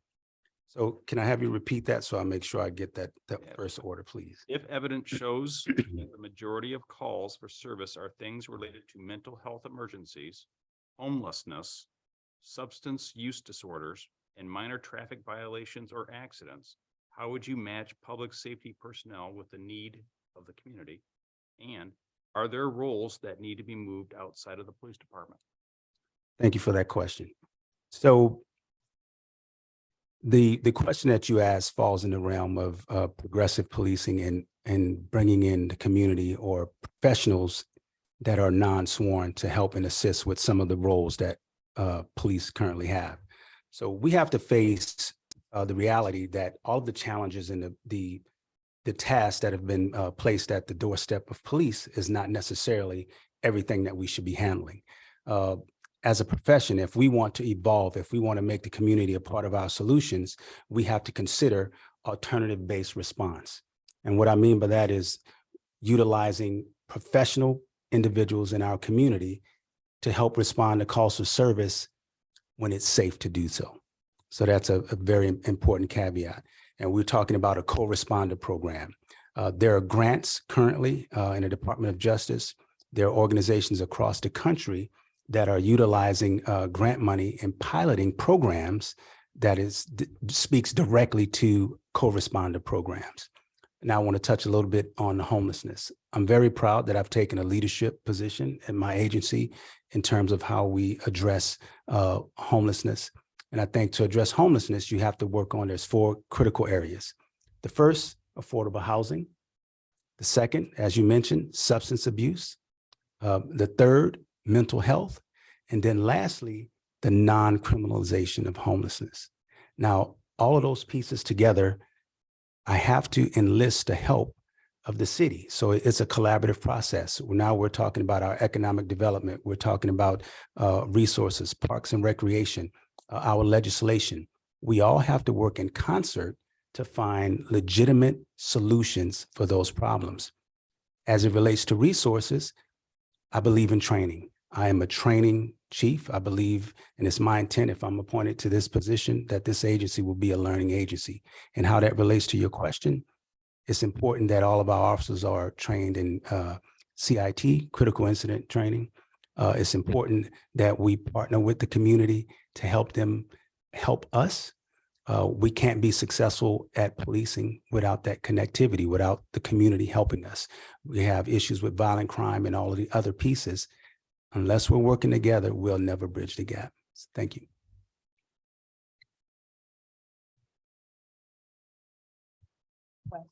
For you, Mr. Moore. It's just a big question. For me, They're all you big. know. How much do you know about the histories and cultures of Ypsilanti communities Mhm. in terms of African-American, immigrant, queer, or different generations? And Please share what you know and how that knowledge will play a role in your administration of the department. Thank you for the question. So I have been researching the city of Ypsilanti for some time now. And I've been able to come on my own and experience the diversity in this community. So what I found first is that the citizens of Ypsilanti are extremely proud of Ypsilanti. That is very, very evident when I first got here and everybody I've met since. The diversity demographics in the city, the community is about 30% African-American, seems to be about 75% white, and then we have Asian other. I don't know the demographics of the LGBT community and transgender community, but I can tell you from my experience in my current agency that I've been a pioneer in that area. As an example, I've had 2 officers under my leadership transition, and that's uncharted territory. That was very different from a conservative community to, we didn't have policies in place. We didn't have any of the pieces in place. So I say that experience forced us to evolve as an organization, to make sure our policy was in line with diversity, equity, and inclusion, to make sure that we started to look at our policies in a different light. And so with the city of Ypsilanti and the history, it has a very colorful history in terms of diversity. One of the things that immediately comes to mind is how, the women in this community stepped up during the Second World War and was able to produce, all of the bombers, and the history of the Thompson building, how in the Civil War, and that was the last place before they went off to war. And so the translation to that means that this community is full of people that are of servant heart. And so that was very important in my decision to apply for this position, to understand that I'm going to a place where people care. And so if you have a community that cares, then that means they care for everybody. They care for all people, regardless of their background, regardless of, their ethnicity, their religion, or, sexual preference. So City of Ypsi is very diverse. I embrace that diversity. It's a flagship, it's welcoming, and I look forward to hopefully working with you guys to further that agenda. Thank you.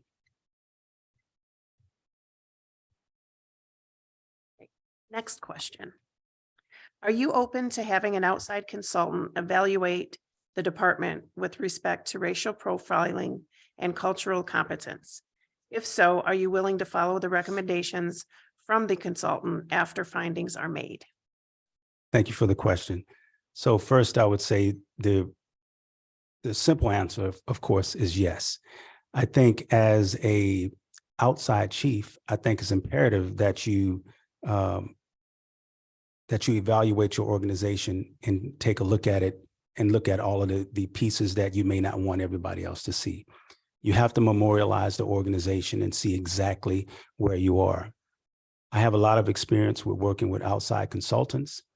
That speaks to what I call, and what's commonly known as evidence-based policing, data-driven strategies. So when I say evidence-based, it's taking our educators, outside consultants, professionals, to really evaluate our practices and procedures and to see if they match with our expectation from our officers.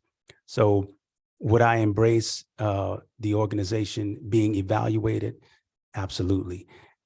Furthermore, just from that evaluation, I'd also a goal for the city of Ypsilanti, and I know it's accredited through the Michigan accreditation process, but also CALIA. That is that would be a long-term goal I would have for this organization, because it speaks to saying that we do things correctly. Our policies are in alignment. Our training is in alignment. So we're a best practice agency. So to answer that question, absolutely, I would embrace that and I welcome that. And I would, of course, utilize the information gained from that to help us further, drive culture and, of course, change policy. Please describe a major accomplishment that you were directly involved with in your current recent position. Thank major accomplishment. You know, we push, we push, we push. One I'll talk about is related to crime. Crime is the occurrence of crime, dealing with crime is one of the areas that really, it keeps me up at night, but it wakes me up in the morning. That's where I get creative and I get excited about crime. And I know that's probably not necessarily the best thing to say, but I love dealing with crime. In my community, we started to see an increase in violent crime, particularly with gun cases and attempted murders and aggravated assault. And so I didn't have to wait for the chief of police to tell me, hey, we need to fix this. I immediately put a plan in place to address it. Now, that plan in place was based off of evidence-based and, of course, offender and place-based policing. And I will tell you why this is important and how the success came about. Those violent incidents, of course, were occurring in our minority community. Traditionally, policing is very reactionary, and we do what we call a form of policing where we saturate the area, and it's a very heavy-handed approach to handling crime. I wanted to go with a different approach, which was offender-based, location-based. By taking that approach, the community is what I cared about, that partnership. So understanding and dealing with the offenders, known offenders, working with my federal partners, the ATF, the Gun Task Force, taking my specialty units and focusing on the offender and not just the community. I didn't put the community under siege. I didn't punish the community for having individuals in a community that were a menace in that community. I focused on the offenders. And so I was able to get all of those individuals into custody with my teams. We were able to get legitimate cases by working with, and of course, the juvenile district attorney, because a lot of these cases involve children. And that's another area, hopefully we'll get a chance to talk about. But by using that strategy, and it was my violent crime initiative, I was able to not only get those individuals in custody, but I was able to legitimately reduce the crime in the overall area by 18%, and then to reduce violent crime by 10% in just under a few months. I think that's very significant. It shows the ability to be able to think outside the box, to employ our resources and directed resources so that we're effective. It doesn't, more important than making arrests is preventing crime. Thank you. Okay, thank you. How well do you understand how the City of Ypsilanti Police Department operates and the challenges currently being faced by the department and the community? What is the biggest challenge that you foresee? So as an outsider, what I've been able to, from my perception of the organization, there are a couple of things that I would consider to be glaring. One is the relationship with the community. From what I see from some of the protests and some of the other legalities, actions within the organization, we seem to have a trust issue with the community and the police. And I think it's easily fixable. I just need to say that. I think it's easily fixable. Again, by bringing the community into the organization, making them a part of the organization, and really addressing the transparency issues. I think it's easy for police to be transparent. I don't think that's a difficult task at all. We're public servants, and so what we do should be transparent. The other issue, I think two issues, and I think they're related to each other from what I can gather, is one of course, resources, meaning, officers, on the street.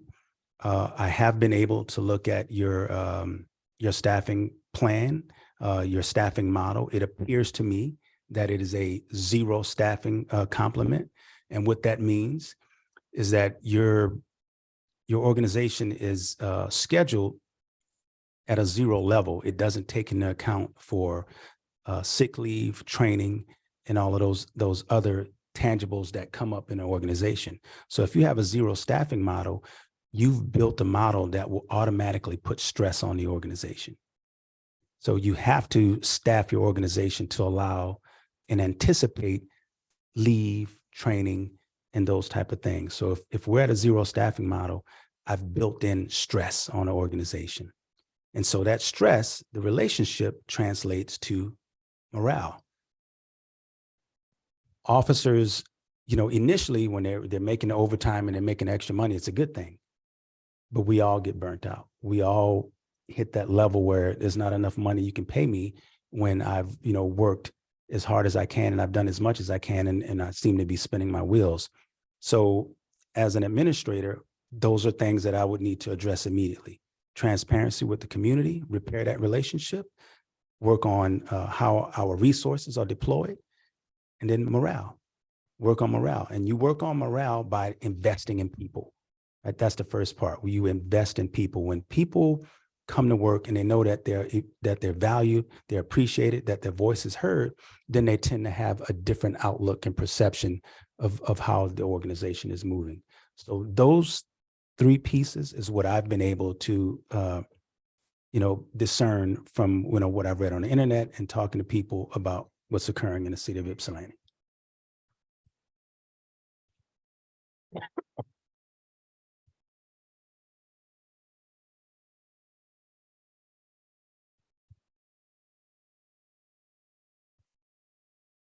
I know there's some more questions. Step back over here, yeah. Taking notes, copious notes. Get my thoughts in order. Okay, here we go. Different people respond to information in different ways. Describe a situation that required you to communicate with a diverse group. How were they diverse? And how did you adapt that information to meet the needs of the group? Okay, it's a great question. And I had to rewind a bit. So I'll share an experience and I'll try to make it brief and not give you a long story. But I was the president of our National Police Officers Association. And I traveled to the city of New Orleans during the height of the Black Lives Matter movement. And I had to teach a class on police reform to a room of 200 activists. And they were not pleased with me at all, just by my presence, knowing that I was the police. So they were not happy. So that the atmosphere was, I would say electric, I'll say that, but it was hostile. It's a very hostile atmosphere. And what I quickly learned is that as a police representative, I had to own the history of our profession before I can get the room to quiet down and listen to what I had to say. By doing that, the tide changed. The room began to change. The individuals in the room who were the most vocal began to police themselves and force other people to listen to what I had to say. So it wasn't until I was able to acknowledge our transgressions, acknowledge the history in policing, before that group would listen to what I had to say. And then they became open. Then they were able to take in the information that I was trying to impart, that policing is working towards reform, but it takes leaders that are leader enough to do that. That experience translated into several relationships. And what I mean relationships, professional relationships. People stayed after because they wanted to continue the dialogue and find ways to help instead of just complain. I think that's a critical component in dealing with diverse and adverse communities and situations. You have to find common ground. I'm always a person that's going to be a lean-in person. I want to, understand your point of view, where you're coming from. In order to be collaborative, I have to listen. I have to listen more than I talk. That experience has translated and has stuck with me over the years in labor relations, where it's been very contentious, and all of the other conflicts that occur, of course, in the policing profession. So I take that with me, and that's my constant reminder to always be a lean in person. So thank you. Thank you.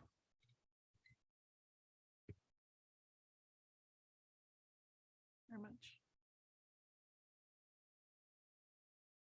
Can you share an example of a decision you made upholding policy or regulations that you knew would be unpopular with your superiors in the organization?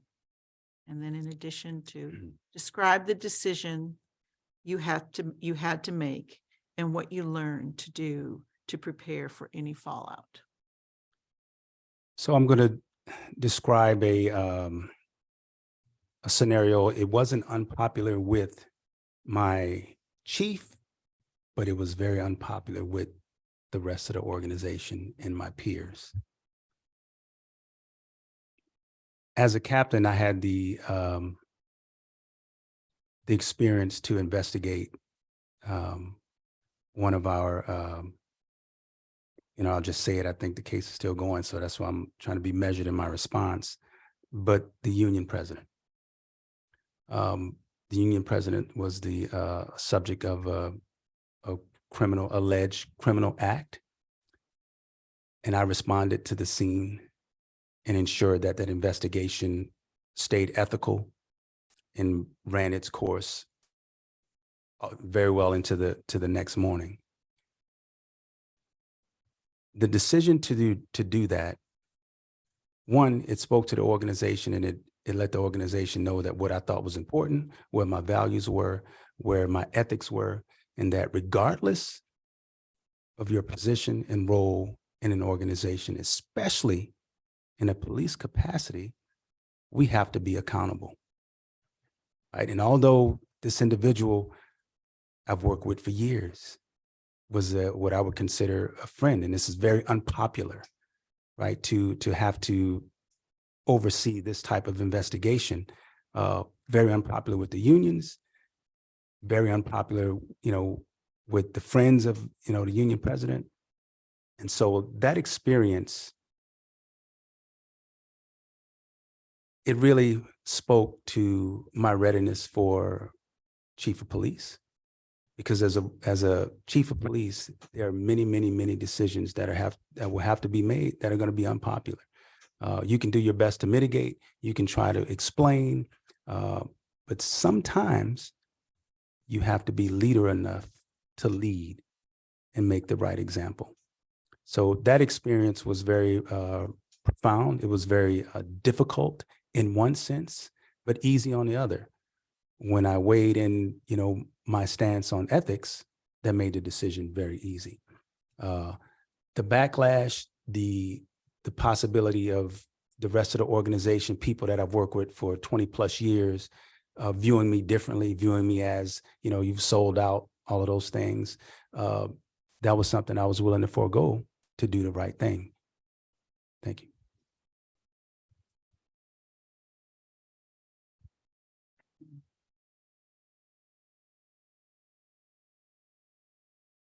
Kirk, describe a time when you failed in a leadership role and the lesson that you learned, and did you implement changes?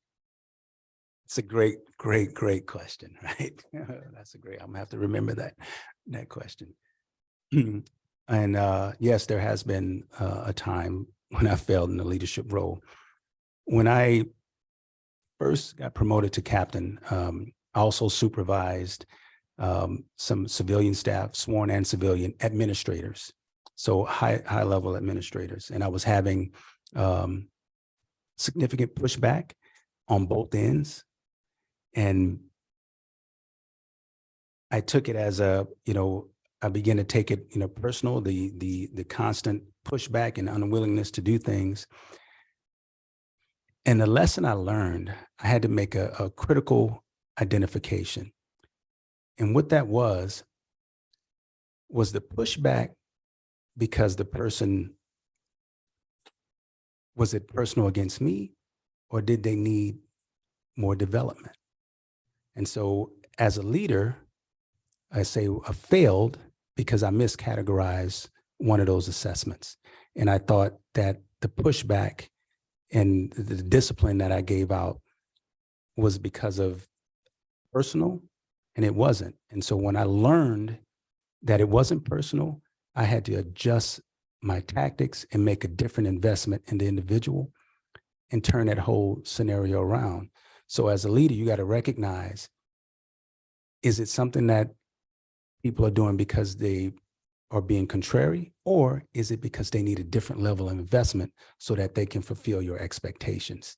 And so that was a critical learning juncture for me, and it helped evolve me as a leader.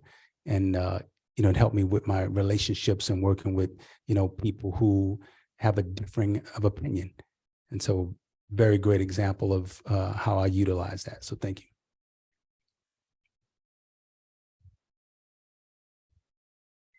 All right, back to me.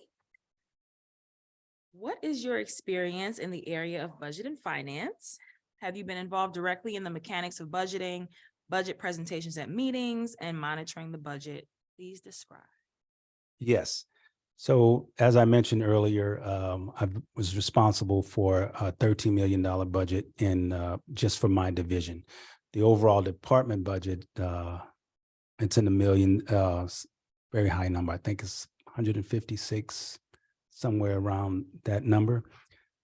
So in my organization, in my experience, I have what we call a PAS, a professional assistant, who's responsible for the day-to-day managing of the budget.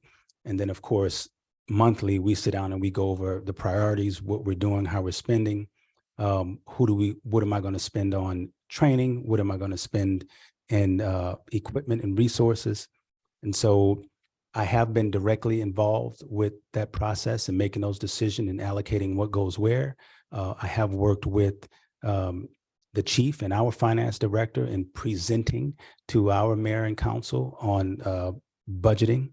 We have what we call a summit, where we meet with our finance manager and we cover our projections for the next year. We have our 1-year needs assessment, and then of course our 5-year needs assessment. And so as a division commander, you're responsible for setting the priorities and how you're going to spend that money, and identifying, do we need to obtain additional funding because we have some larger expenses or capital investments in your area. So my experience, I feel, has been adequate. I've been very involved. And then also in my education, this is going to sound a little bit strange, but I had to balance the budget for the state of California as a part of your eyes got big. Believe me, when I took on that task, my eyes were big too. But it was a part of, it was a project that I had to do, balance the entire budget for the state of California. That was in my graduate studies. So I take all of those experiences, and I feel very comfortable with finance, with large budgets, setting priorities, doing financial presentations. I'm very comfortable in that setting, and I think I will perform well in that area.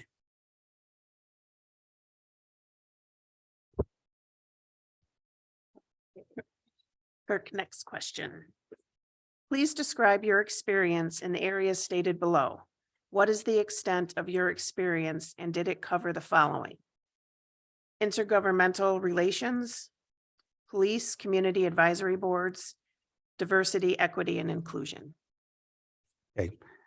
First, I'll talk about intergovernmental relations. So currently, I'm on our intergovernment relations panel, and what we're responsible for is doing active session.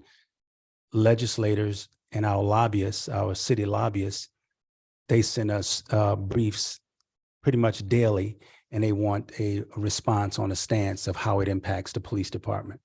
So myself and 2 other individuals in the organization are responsible for being the liaison with our legislative body and providing input into legislation that impacts policing and how we do business. So I think that's a very important designation and component. And then the other you spoke about was diversity, equity, and inclusion. And what was the other? And the other was police and community advisory boards. Okay. I'll talk about police advisory boards, and I'll save D&I for last. As I mentioned earlier, I help our chief of police set up his chief's advisory committee, and I also set up a committee for my division. in order to be effective, and I've said this and it's being repeated because I think it's important, that process of advisory boards helps us build legitimacy in the community. It brings the community and makes them a partner instead of just an outsider looking in. It also demonstrates to the organization what's important to us, and that's the citizens, the community. So the advisory boards, I believe in advisory councils, especially if they're done correctly, where their role is clearly defined, where we have legitimate objectives, and then we utilize those boards to communicate with the community. So it's not enough just to have a board and name and, they kind of meet every once in a while and talk about some things. They have to be active and communicative to the community because they're their vehicle. They're their intermediary to let the community know, hey, this is what's going on in the police department. And it's a shared role. We have a responsibility as the police, but if we put together that advisory committee, they have a responsibility as well to work collaboratively to communicate with our community. And then lastly, diversity, equity, and inclusion.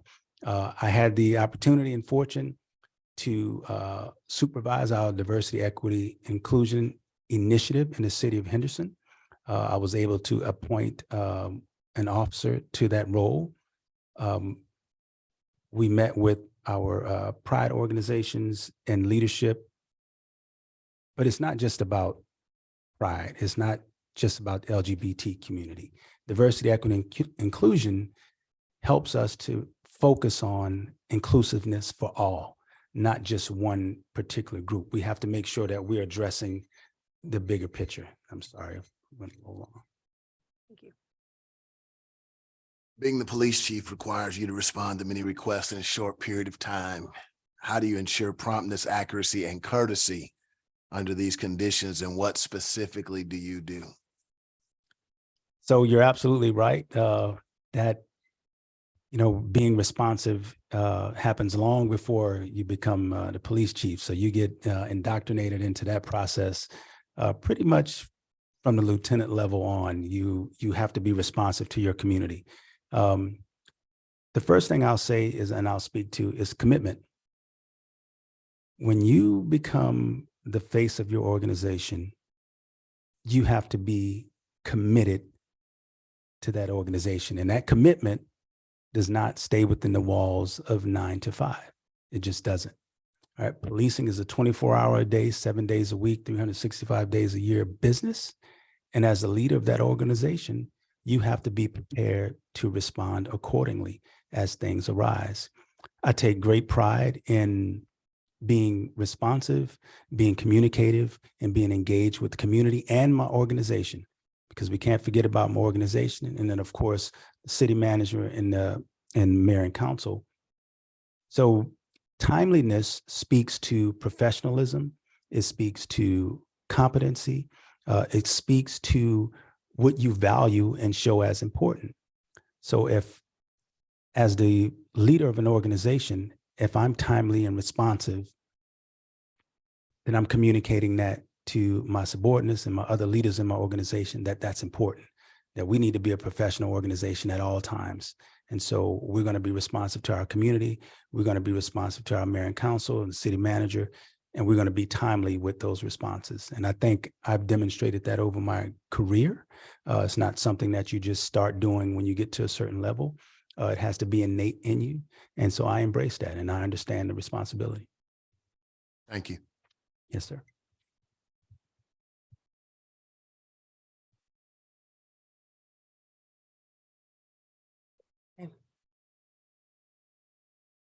Okay, Kurt, what is your recruiting philosophy? And how do you make sure all of the community is represented by the department? So recruitment, and thank you for asking that. That's one of my areas where we've made great strides. So the first thing I'll say about recruitment is, one, you have to be deliberate in your efforts. So in order to be deliberate, what I did in my organization is we put together a committee on recruitment, and we had to identify what are our deficiencies in the organization. And when you identify those deficiencies, what are you doing to address those deficiencies? Are those deficiencies and a plan for those deficiencies reflected in your strategic plan of recruitment? And so what I mean by that is, if your organization is lacking women and females, does your plan specifically address how you're going to recruit more women to the organization? If your organization does not adequately reflect its community, then what are you doing to directly impact that and change that dynamic? Does your recruiting strategy address your vision and values? Right? That's key. It's no longer just recruiting just able bodies. We have to make sure that we're recruiting people that embody the vision and values that you want to see in your police officers. So to do that, you have to be deliberate and strategic. Some of the things that I used and were highly successful: technology. I use geofencing. So in other words, I could geofence certain locations where I knew certain demographics were, and they would get, every time they open their phone and get ads, they would get ads based on what I was looking for. It would target people. And we have the ability to do that with technology now. Social media, organic social media. You have to, one of the key roles in recruitment is you're advertising your city, the amenities of the city. The old recruiting adages for police, when we used to, SWAT and, all of those things, the children and the young adults of today, that's not what they're interested in. What they're interested in is, what do you offer to me? What are the amenities of your community? What kind of department do you have? Is your department a progressive department? Does your department offer great benefits and benefit package and salary compensation? In your department, do you have the ability to advance? What type of training? So I know that our biggest and greatest tool is our current employees. So if we don't have a well organization, what I mean an organization, a healthy organization, then we miss our greatest tool for recruitment. So again, what I utilized were some of those techniques, and I had what was called the recruitment CompStat process. And that was every month we looked at our recruiting, our numbers, who we recruited, how we recruit them, and what we were doing in the results. Thank you. All right. What is your view of equity versus equality in the role of law enforcement? So equity and equality. Equity, so first we start with kind of defining. So being equitable translates to making sure that everybody has the opportunity. So in law enforcement, that's making sure that our processes, especially promotion process, our hiring processes, making sure that they're fair and consistent, that everyone has the same opportunity. Now, what you do with your opportunity, that's on the individual. That's the body of work that you put in. So equality, I equate equality to our community, right? What are we doing in the community to make it equal for everybody? And when I say equal, again, we're talking about opportunity. We're talking about creating an environment of inclusiveness that allow people to compete. So it's not about changing the standard, especially in law enforcement. We hear a lot of chatter about, well, we're lowering the standards and we're doing all of those things. It's not about lowering the standards. It's about making sure the standards adequately reflect what we want to see in our officers. So I don't believe that we take our standards and lower the standards. I think we clearly identify what our standards are. And so to be equitable, to have equity, is to ensure that our policies are in alignment and that we give an opportunity for people to advance and to be able to compete, much like this process here competing. I have the opportunity to compete, and that's what we ask for.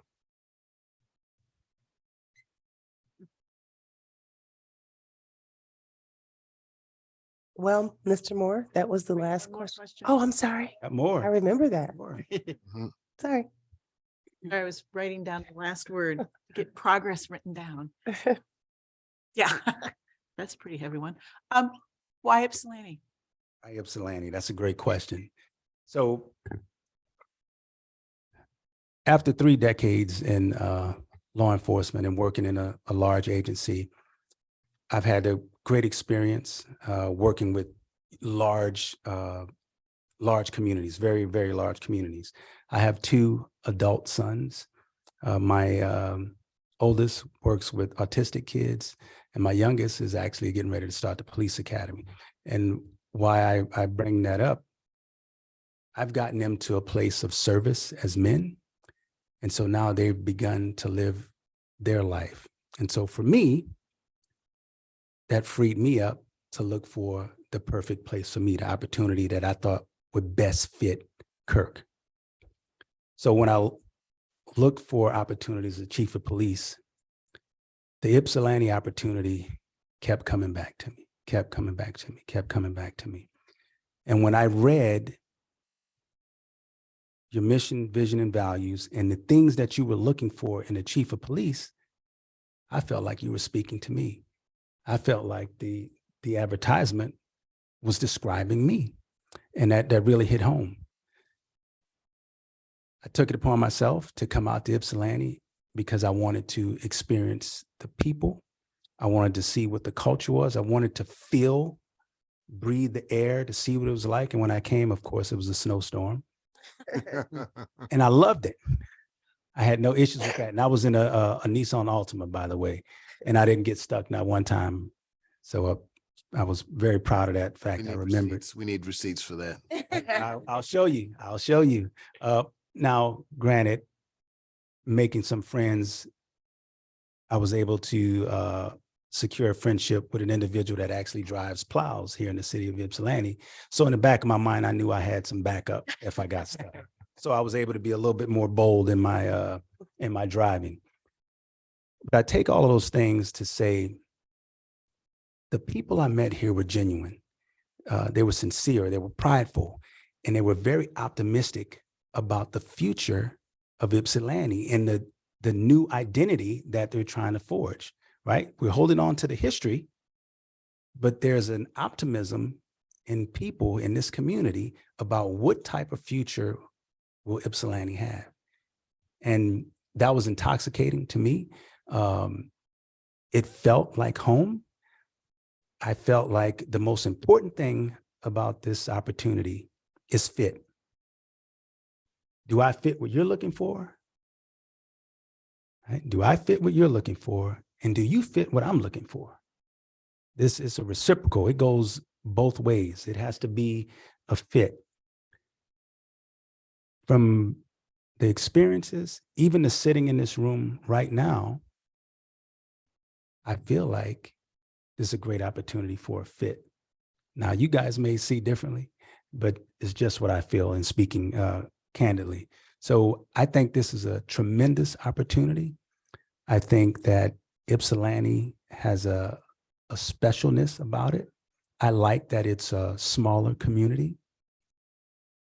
With it being a smaller community, to me, that gives me an opportunity to personally have an impact on every single employee in the organization.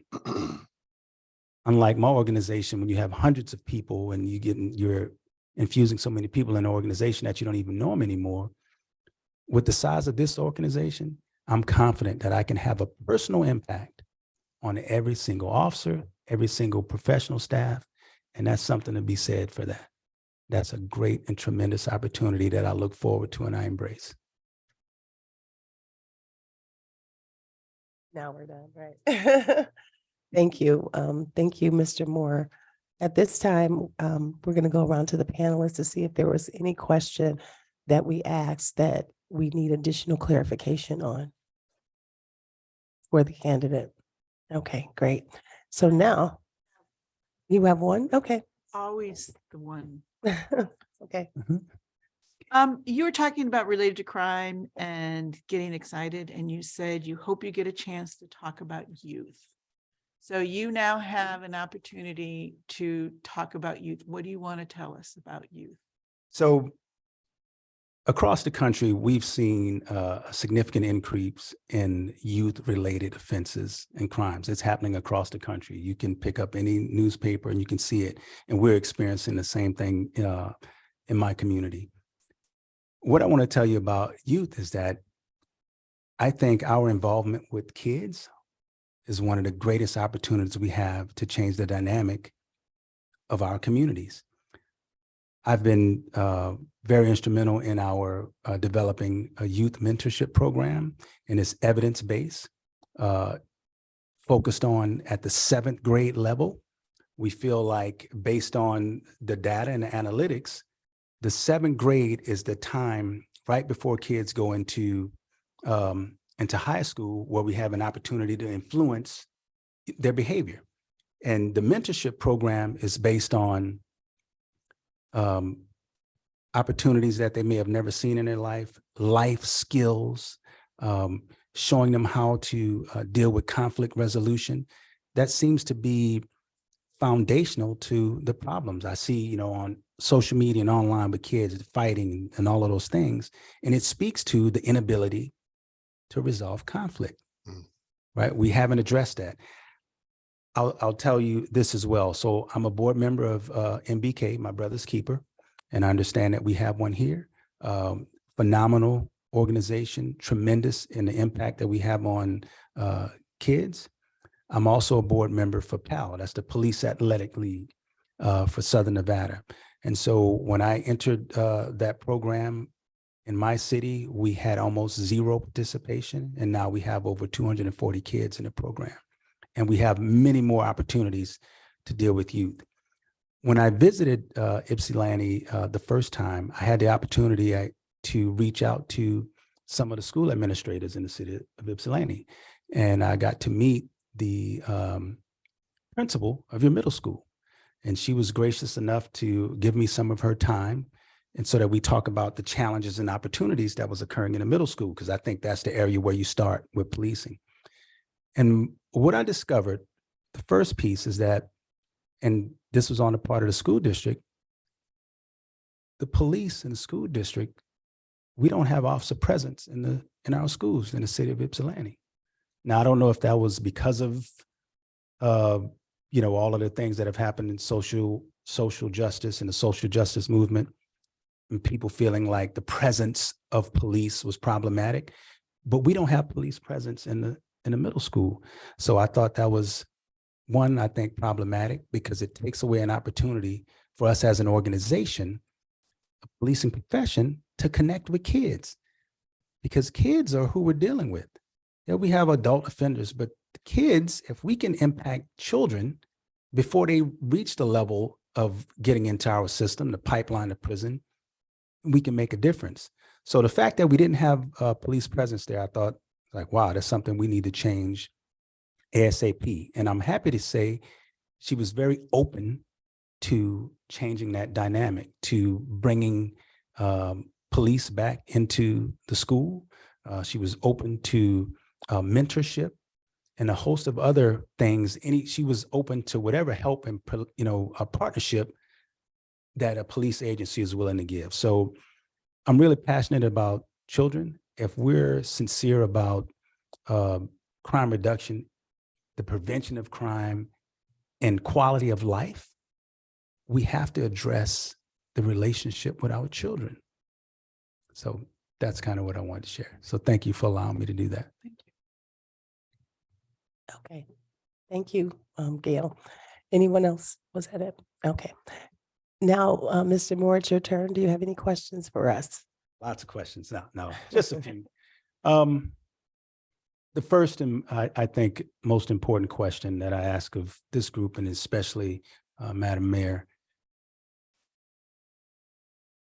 in your chief of police selection, are you looking to maintain the organization, or are you looking to significantly move the organization to a different space? I am looking to move the organization to a different space. I think that it is more than time for change. I am not someone who, I have never disparaged our police department. I think we do great work with what we have. But I do think it's time, and I think our community feels it's time for innovation, additional partnership, real community engagement. And so the expectation is that whoever comes into this role is open to that and has an openness to dialogue around doing things differently and not maintaining the status quo. That is an expectation. Absolutely. Thank you. That's that's good to hear. Aside from the questions that you asked, because I think they were kind of indicative of what's important to the city of Ypsilanti, is there anything else that you're looking for in leadership from your chief of police?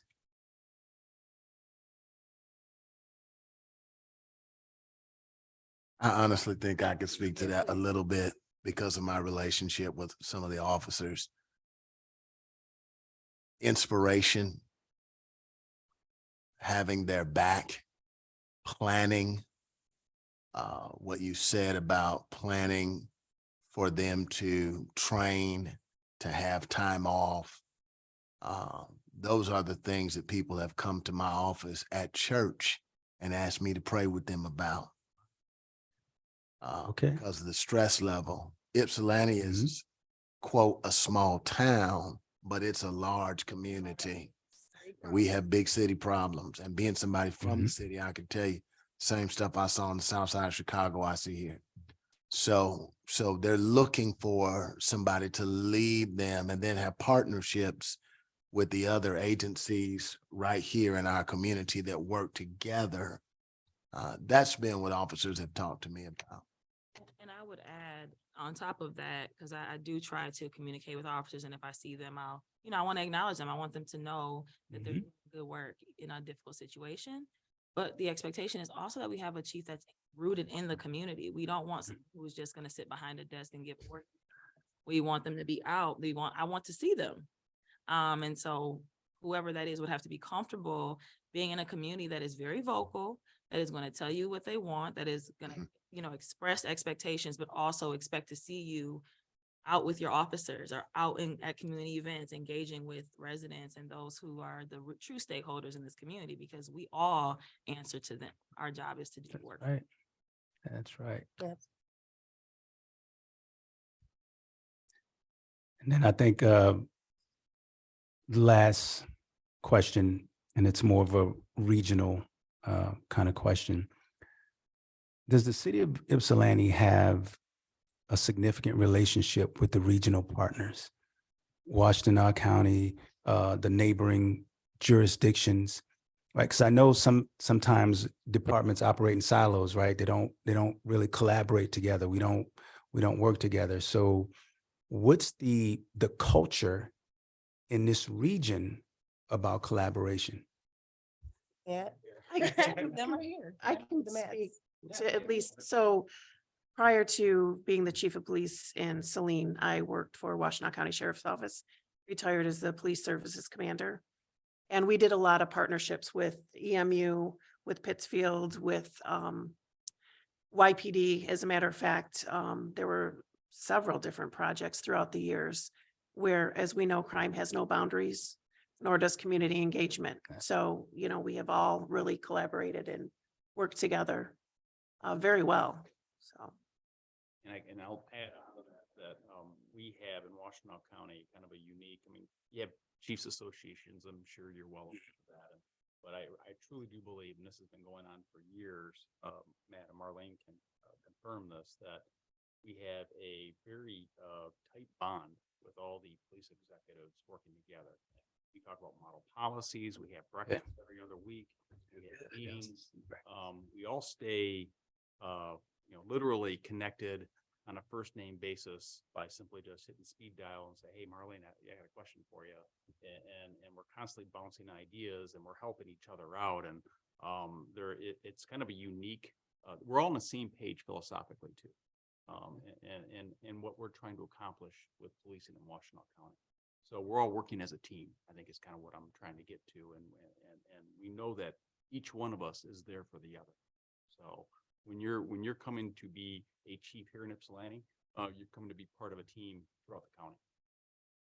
That's great to hear. That really is. That's important. That's important as fit is important as the relationship with the surrounding counties because, resources are limited.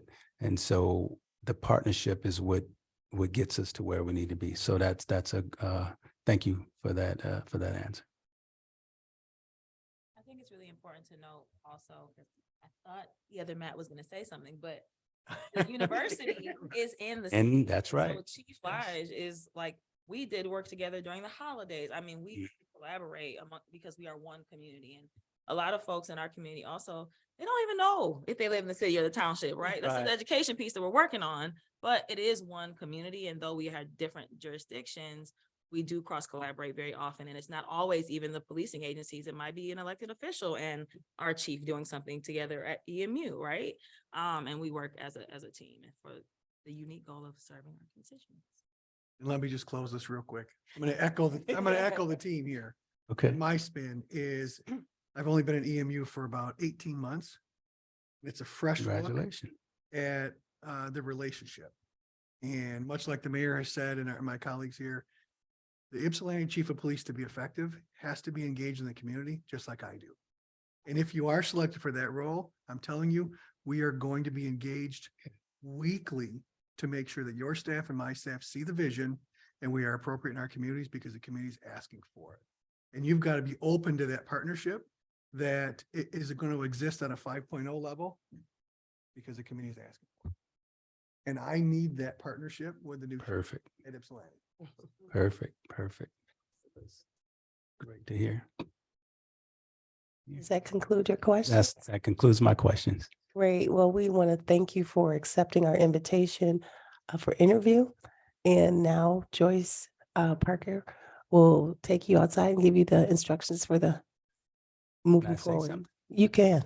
Okay. Yeah, I really wanted this to Yeah. address the room. First and foremost, thank you for the opportunity to be considered for the chief is validating. It's very humbling that you looked at my body of work and thought that I was a possibility for this community. So thank you for doing that. I know one of the most important decisions that you're going to make as the mayor and his council is who you select to lead your public safety.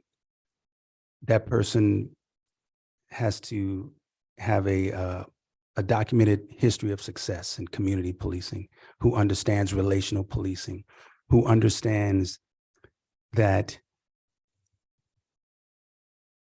problem solving and crime reduction and constitutional policing are not mutually exclusive, like the narrative says. Those two things can exist together.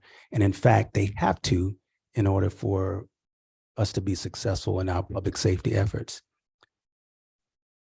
I think I'm that person. If I'm selected to this position, there's one thing I can guarantee you. You won't find a more committed person, and nobody's going to outwork me. That's a promise. Thank you. I really appreciate your time. This has been a fantastic experience. Thank you, Mrs. Parker, for your timeliness and the communication. I just want to publicly thank you. I really appreciate the way you've been informative and keeping the candidates in the know. And so it's been really a good experience. Great. Thank you so Thank you. much. Thank you. Can I leave you with something? Yeah, absolutely. We get a gift? No. Yes, I only bought 6. What this is, just simply Wow. Thank you very much. Thank you very much. I appreciate that very much. Make sure that's, get a lot of constituents over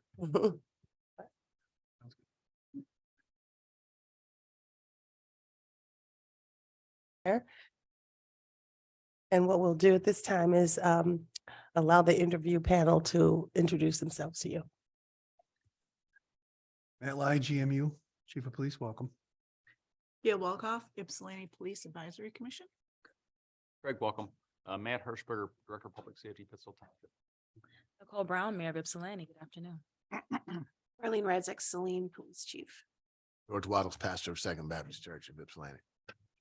And again, Francis McMullen. Craig, I just want to give you I'm sorry. Yeah, Craig. I just want to give you a few housekeeping things and then we'll proceed with the interview. So just want to make sure that you know that this is a live interview and that it's airing right now by Zoom and it's also being recorded. Also want to let you know that you will have 3 minutes to answer each question. And there's a timer here. If we are allowed to get through all of the questions, we will have time at the end for question and answer from you and also for the panel to ask for clarification, maybe on some questions that were asked beforehand. Is that okay? That's perfect. All right. So let's get started. DC, I'm up first. Can you briefly describe your employment history, qualifications, and how that prepared you to serve as the Ypsilanti Police Chief? And tell us about your former position in police management, the status of the department and the community. When you mean status, what do you mean by status? Your organizational makeup, your size, your structure, and how that relates to EMU, or I'm sorry, how that relates to how it relates to Ypsi City.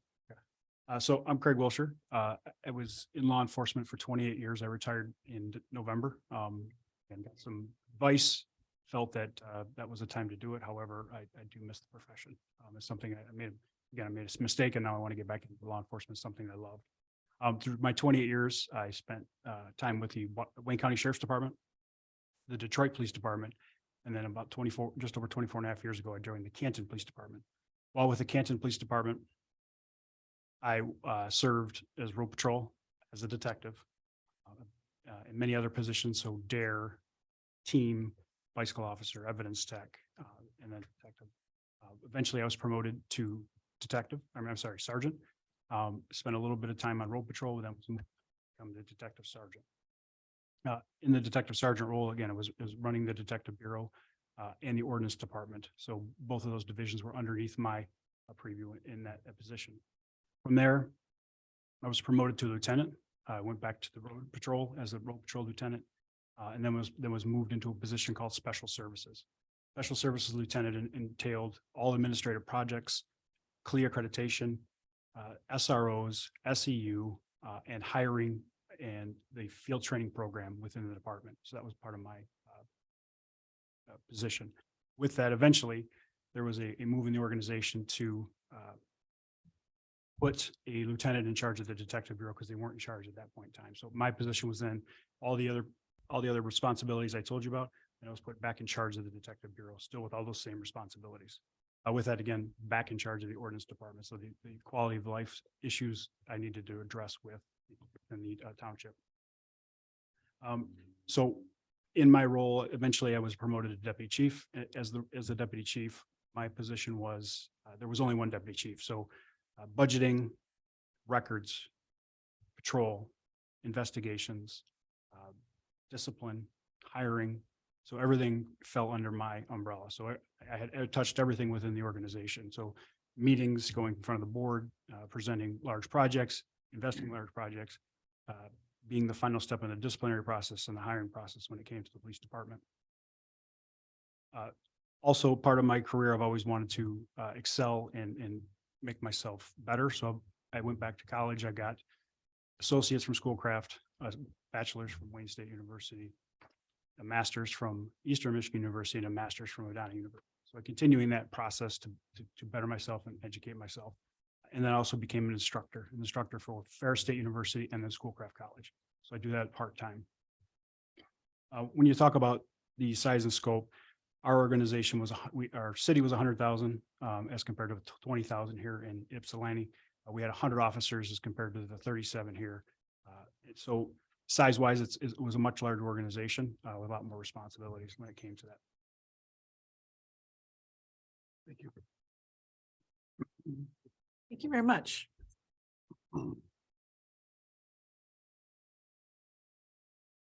Question number 2 is, what is your philosophy regarding community engagement and keeping residents informed regarding critical issues related to the community? Please provide examples. How do you develop and maintain a good relationship between citizens and law enforcement?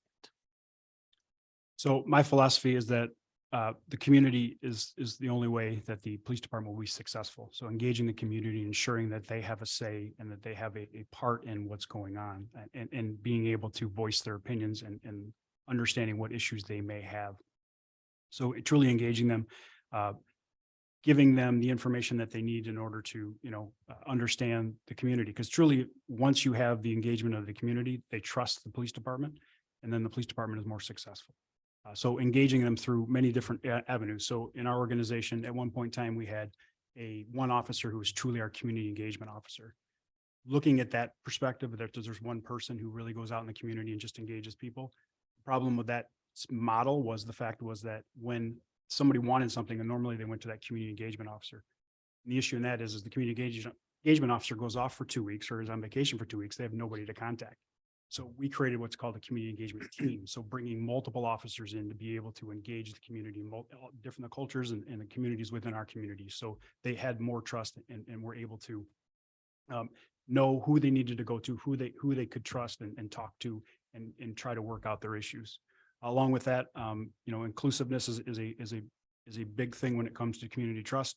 So I was the co-chair of the Canton Coalition for Inclusive Communities. So as the co-chair of that, bringing in organizations, so the ADL, the NAACP, PFLAG, and community members. And really what we did was we talked about issues. It started off as a hate crimes coalition. However, I transformed it to the coalition because, again, fortunate we didn't have a lot of hate crimes. So a lot of times the interest in the committee kept waning when it came to people that's outside the organization.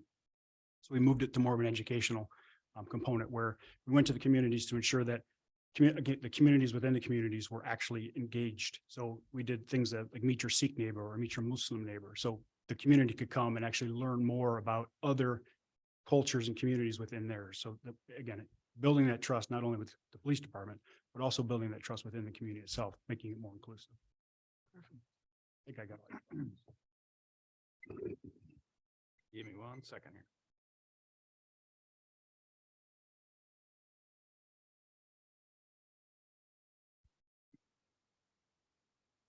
Craig, if evidence shows that the majority of calls for service are things related to mental health emergencies, homelessness, substance use disorders, and minor traffic violations or accidents, how would you match public safety personnel with the need of the community? And are there roles that need to be moved outside of the police department?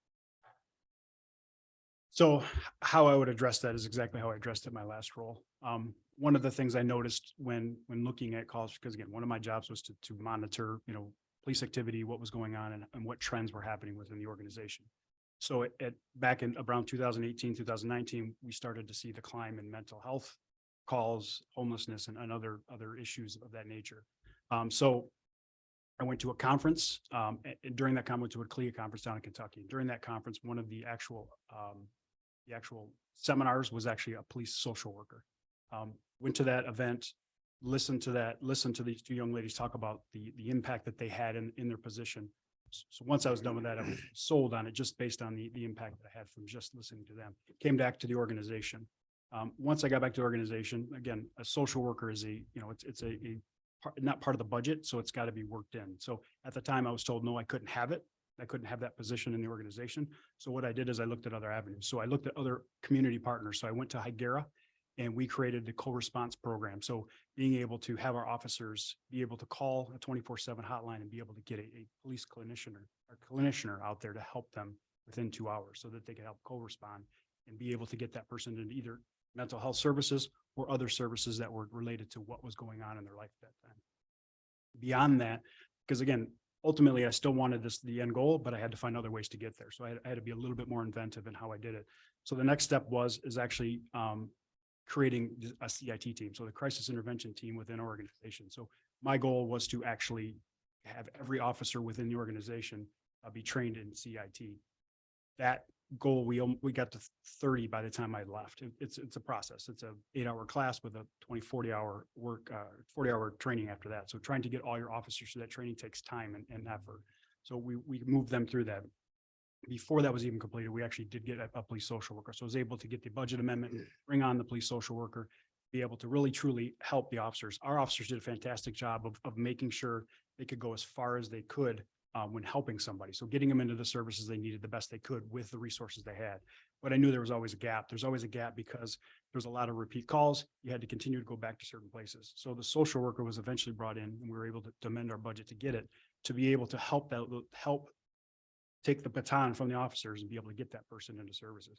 We saw dramatic effects as far as reduced calls and use of force when it came to mental health issues. So understanding where the people are at and try to get them into services is truly the goal of that. And moving, again, as moving it outside, I don't know if so much as moving it outside the law enforcement agency or bringing somebody from outside into the law enforcement agency so they work with it. We found that, that social worker could build relationships with the officers within the department, which was helpful when it came to dealing with situations. Very good, thank you.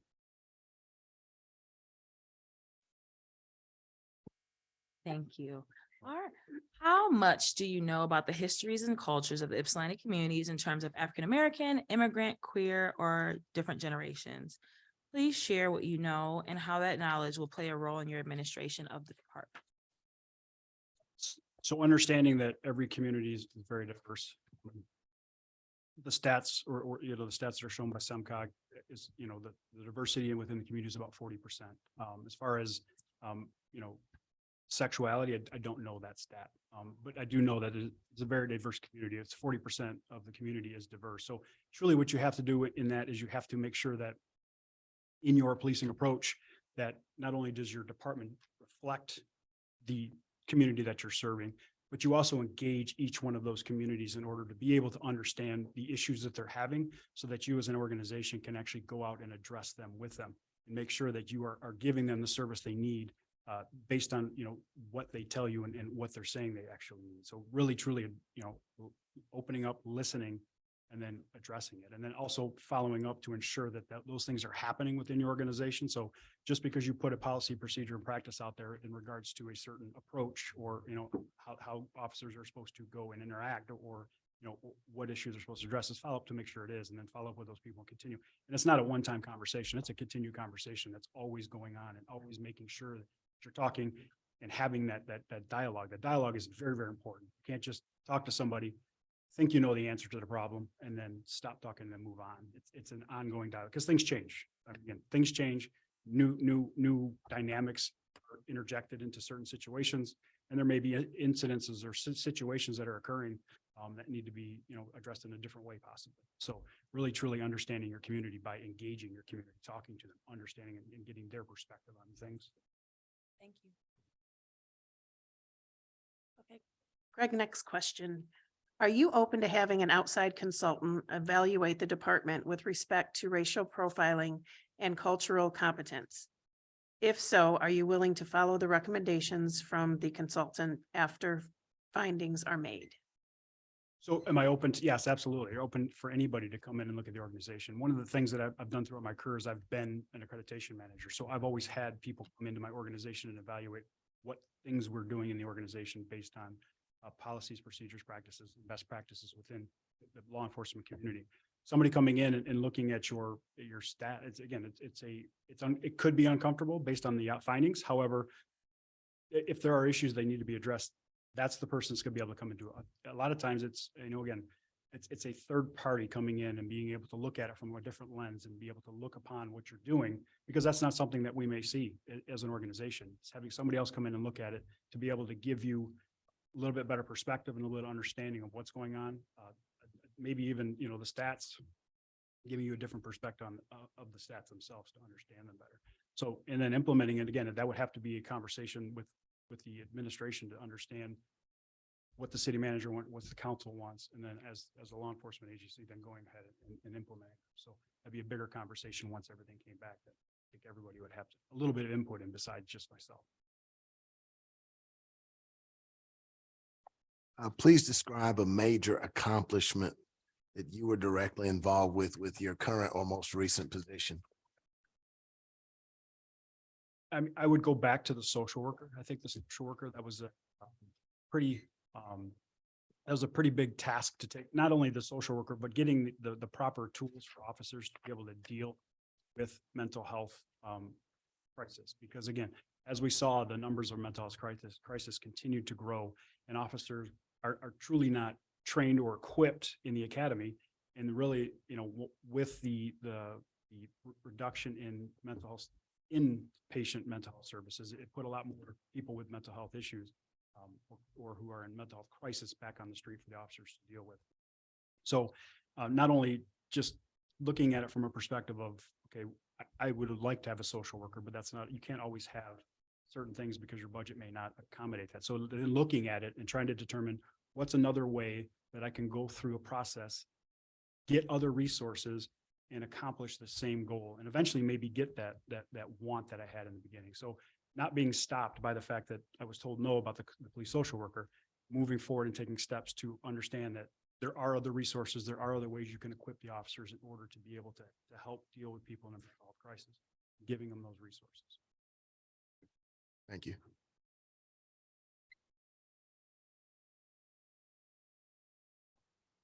How well do you understand how the City of Ypsilanti Police Department operates and the challenges currently being faced by the department and the community? What is the biggest challenge that you foresee? So as far as operation goes, 37 police officers. Currently, I don't know how many they're down. I know that the newspapers have said there are 5 officers down at this point in time.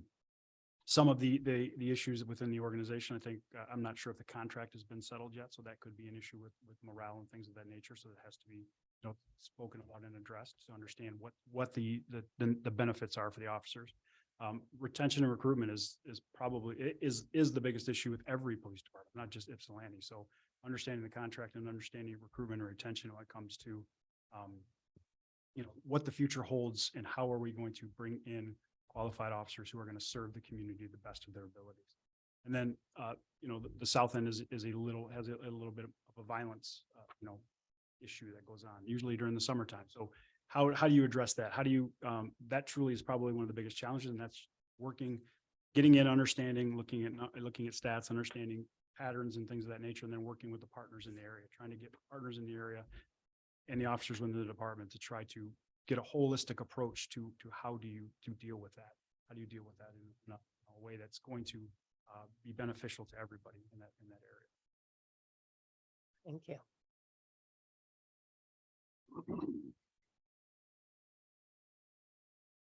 All right, Craig.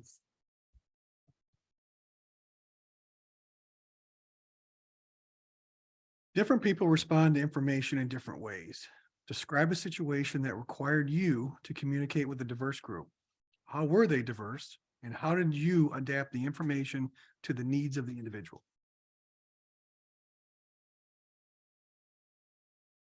So, I mean, I engaged many different groups. So I'd go back to the Hate Crimes Coalition. I was a co-chair of that prior to. So a lot of the issues we dealt with and discussed were all usually revolved around some type of hate crime.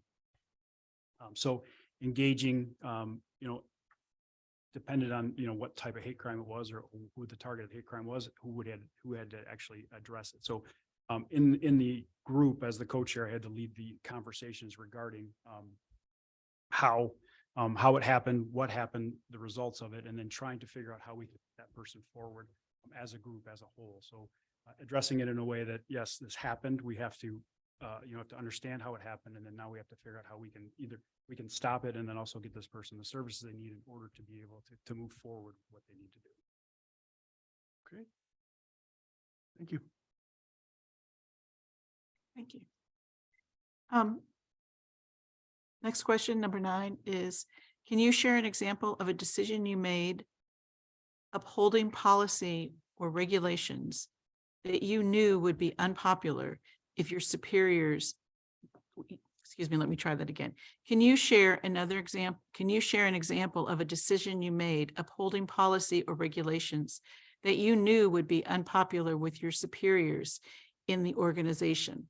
And then describe the decision that you had to make and what you had to do to prepare for any fallout. So it was a decision that my supervisor didn't like? Upholding the policy or regulations that you knew would be unpopular with your supervisor in the organization. Um,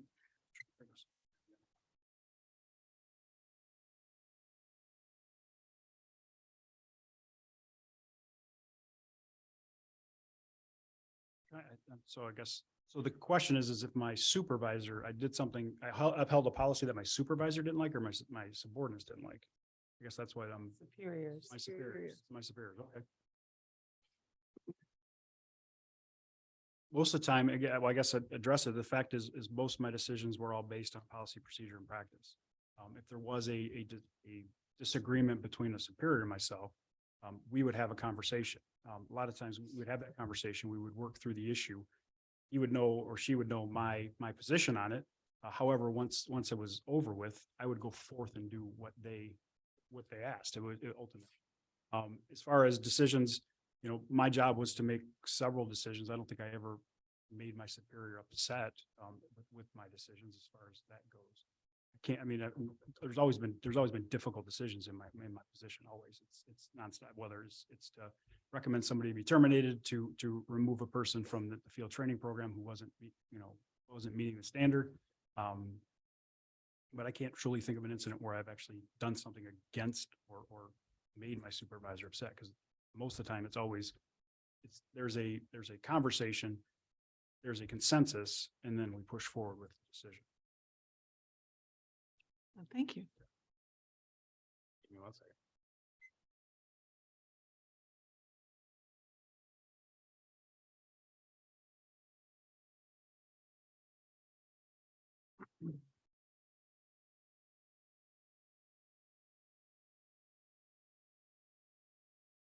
Greg, if you would describe a time when you failed in a leadership role and the lesson that you learned, and did you implement changes?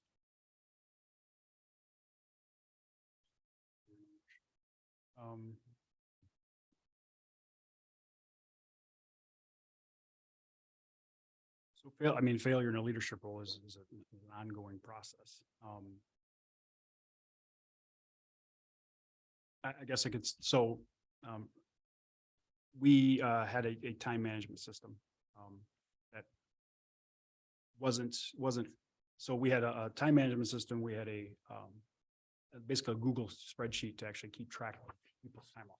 So in that, they didn't really connect. And there was a lot of times there was issues with people not putting stuff on the schedule. So it was creating overtime. So one of the things I did is I looked at a program to telestaffing to bring to the organization and actually bring it forth to try to bridge that gap. So this program was tasked basically said it could, call people out when there was overtime at new minimum staffing. So it would actually do robocalls and things of that nature. So it was that, it kept track of the daily logs and everything else. So it was sold to be a very comprehensive program. We got it. We actually implemented the program or started the program in March. We pushed through till November, but however, it was a total failure on my part to actually first off implement it, because it never worked the way it should. It created more problems than it ever should have. And it really, it put us back when it came to timekeeping. So we actually went right back to the same exact system we had before. We had to get rid of it and move forward. So not only did I spend money that was a waste. And again, it was my fault for not vetting it properly. And that's truly what it comes down to, is understanding those programs, vetting them much further than I did the first time, and not making that same mistake again. Because it was 6 months of it was every Monday morning, payroll was atrocious. I was spending, payroll usually took me 2 hours. I was spending at least 8 to 9 hours on payroll myself. And that was just to correct everybody else. So learned a lot of great lessons from that I needed to vet and really truly test things out much better in the beginning of the process, so that we didn't have such a problem at the end of the process. Very good. Thank you very much. All right. Let's see. What is your experience in the area of budget and finance? Have you been involved directly in the mechanics of budgeting, budget presentations at meetings, and monitoring the budget? Please describe. So my position, I spent over 14 years in a supervisory role, so in a command role. I've been at budgeting at every single level. So as a sergeant, I would have to budget at for my specific area. So if whether in charge of evidence tech or anything of that nature, I would have to actually send budget requests or budget amendments or, sheets to my boss to say, hey, this is what we're looking for next year, or we need to either raise or reduce it. Became a lieutenant, the same thing, just a little bit higher level. Usually the sergeant would send me the budget request, then I would actually work through them to determine whether they were going to be forwarded to the deputy chief and the chief.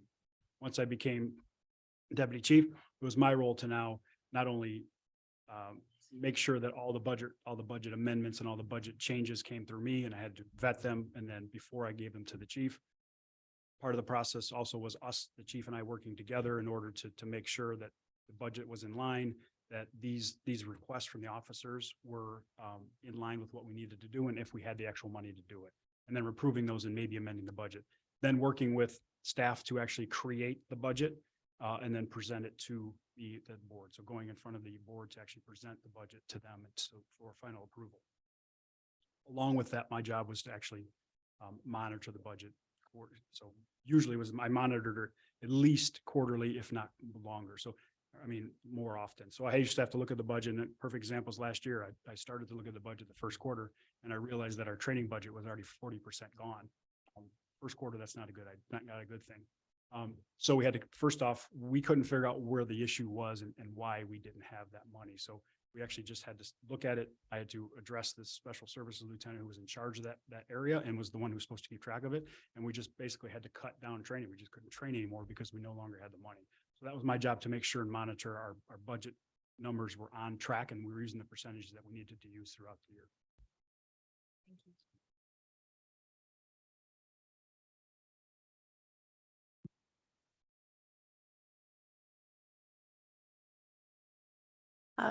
Craig, please describe your experience in the areas stated below.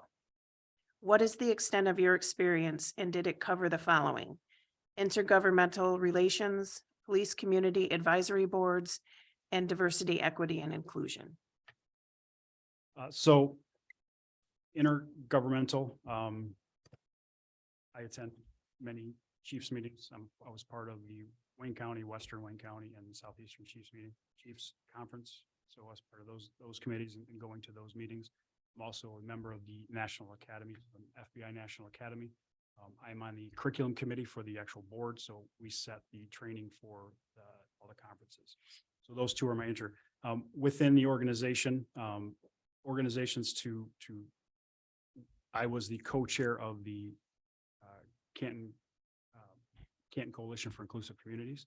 As the co-chair, it was interacting with multiple different faith-based, ADL, NAACP, and organizations of that nature. And again, having those open conversations about what's going on and really working through that. What was the third one? The third one was diversity, equity, and inclusion. So diversity, equity, inclusion is really, is not only through the coalition, but also through hiring, working with HR to ensure that our organization was inclusive and represented the actual community. So policing, having our organization reflect the community, and then also obviously working through the Canton Coalition for Inclusive Communities. And then as part of the Canton Coalition for Inclusive Communities, we created a subcommittee of a advisory board. So the advisory board that would look at use of force and citizen complaints and review them after they were adjudicated through the organization. We kept that in a straight line. Thank you. The police chief position requires you to respond to many requests in a short time. How do you ensure promptness, accuracy, and courtesy under those circumstances, and what would you do? So understanding the position, yes, there are a lot of things that come at you at once from different entities, and different people have different needs. And so it's truly looking at each request and understanding the priority of that request, and understanding how important that is right now, and then being able to respond quickly and efficiently to everybody. So I mean, so a lot of do an 8-hour day. So there may be days that you're working on, you're talking to people on weekends, you're actually doing longer than 8-hour days, because the police work never stops. It's a 24/7 job, and people need things at all times. They don't just need anything from Monday through Friday, 30 to 4:30, whatever the hours are. So being able to first off prioritize keep organized through whether it's calendar invites or making sure that you have task notes into things that you need to follow up on. And then making sure that, you know, again, you're going to be, and understand that you will be working off hours and other times to make sure that some of these issues are addressed, because those are things that come up, you know, 8 o'clock at night that need to be addressed immediately.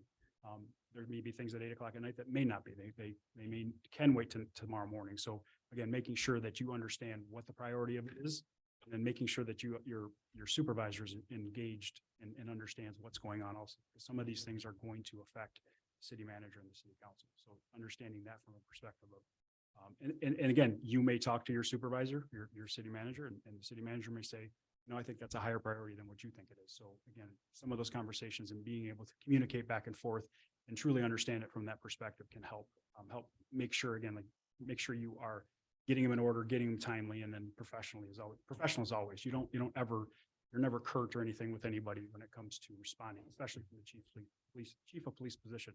You're leading by example. If you're responding curtly, your officers are responding curtly. So you have to be the one that does you have to be the example. Thank you.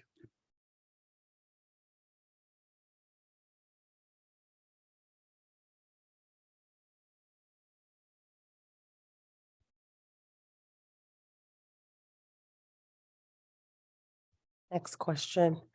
What is your recruiting philosophy? And how do you make sure all of the community is represented by the department? So the recruiting philosophy is the one recruiting plan we put forth in our organization is actually sending officers throughout the whole state. So getting to every single police academy throughout the state to be able to make sure that they are recruiting from many different areas throughout the state, and then ensuring that, again, they're bringing back a diverse work group. As far as, I mean, that can be difficult at times, but it's also hitting or attending recruitment events that are, you know, targeting the population that you want for your organization. So you want to diversify, you have to go to organizations or speak with organizations that are represent that community. For one example, for an example, we have a large Sikh Hindi community within Canton. Our organization did not reflect that whatsoever. So going to that community, speaking with the elders, and talking to them about, first off, how can we, why aren't we getting any recruits? How can we recruit? And what can we do to try to bring people into the organization so that we can reflect and properly police our communities? Thank you.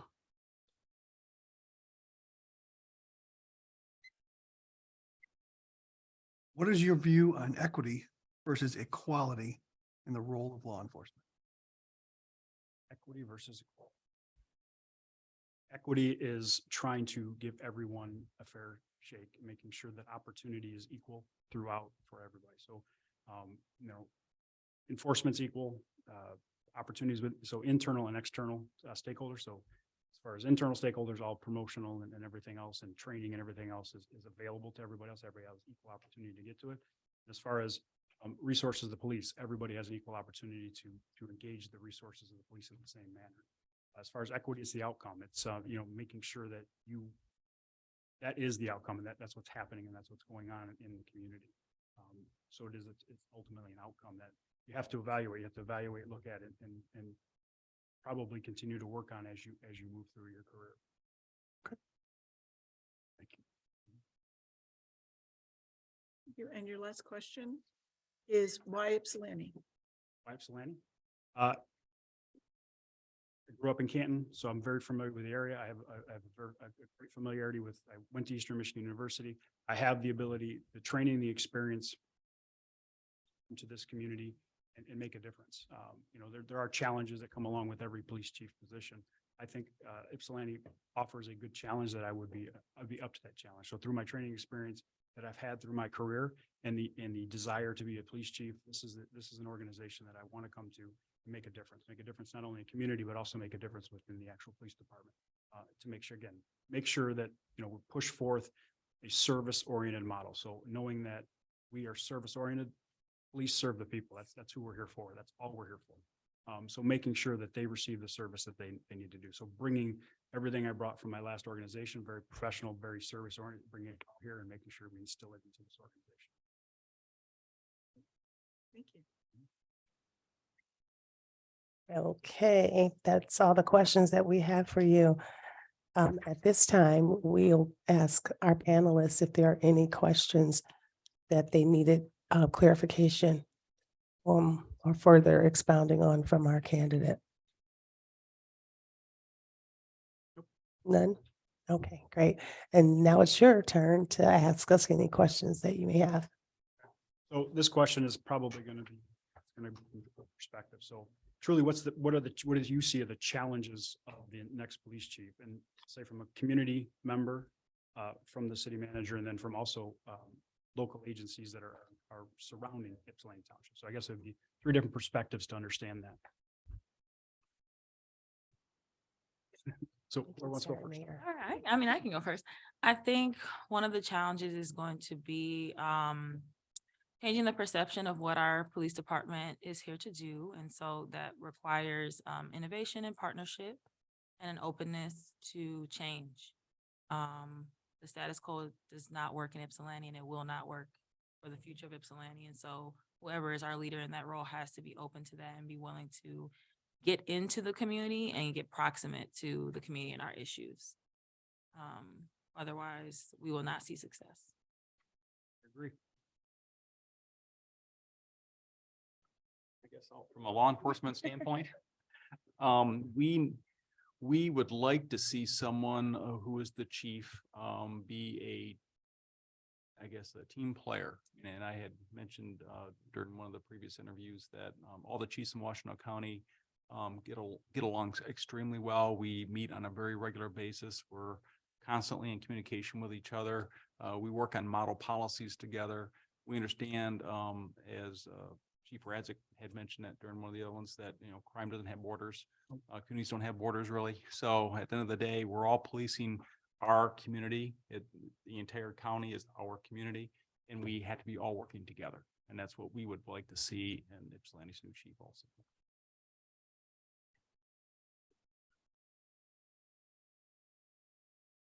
I guess I could speak to some of that. I think the issue around police being part of the community, not just riding in or driving in to do a job, but actually this is the place where we work, where we play, where we pray, where our kids go to school. That's something that it's direly needed. That's probably not a good grammatical sentence, but we need people who are part of the community, not just, what's the phrase that you used earlier? I'm trying to think of it. Chief Radzik. Not just law enforcement, but public safety. That was the phrase. And so we need people that see that as their role and that project that in their role as they engage the community. That's the phrase I was trying to look for. Is it that it's community engagement, not just law enforcement? Well, from the school's perspective. Yeah, that's a perfect segue. Craig, collaboration is everything with me. My shop is as big as as Ipsy's shop. And there is some recent history where the two organizations had some strife. They had some challenges. They had some boundaries that weren't always real clear.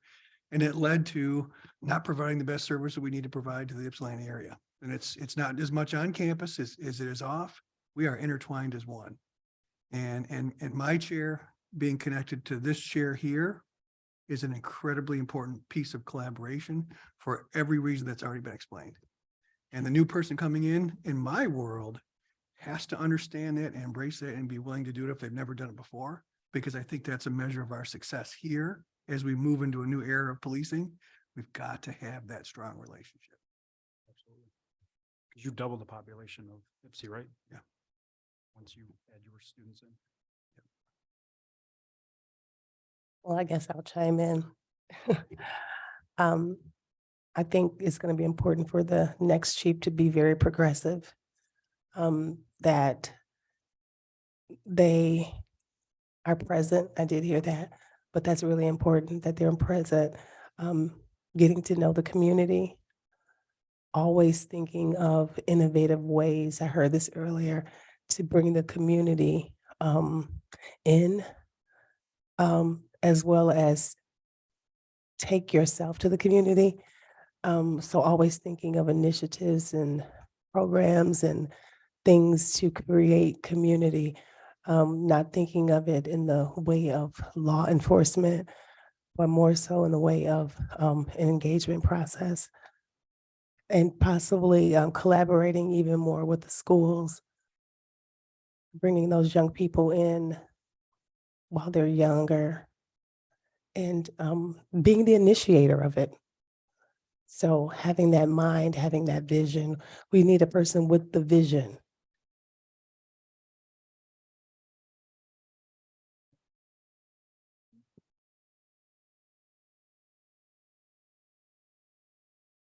Is that it? Appreciate it. Thank you very much for your time today. Thank you. Great, thank you. So Joyce will meet you in the hallway with further instructions. Thank you. Thank you very much. Lovely to meet you. Greg, thank you very much.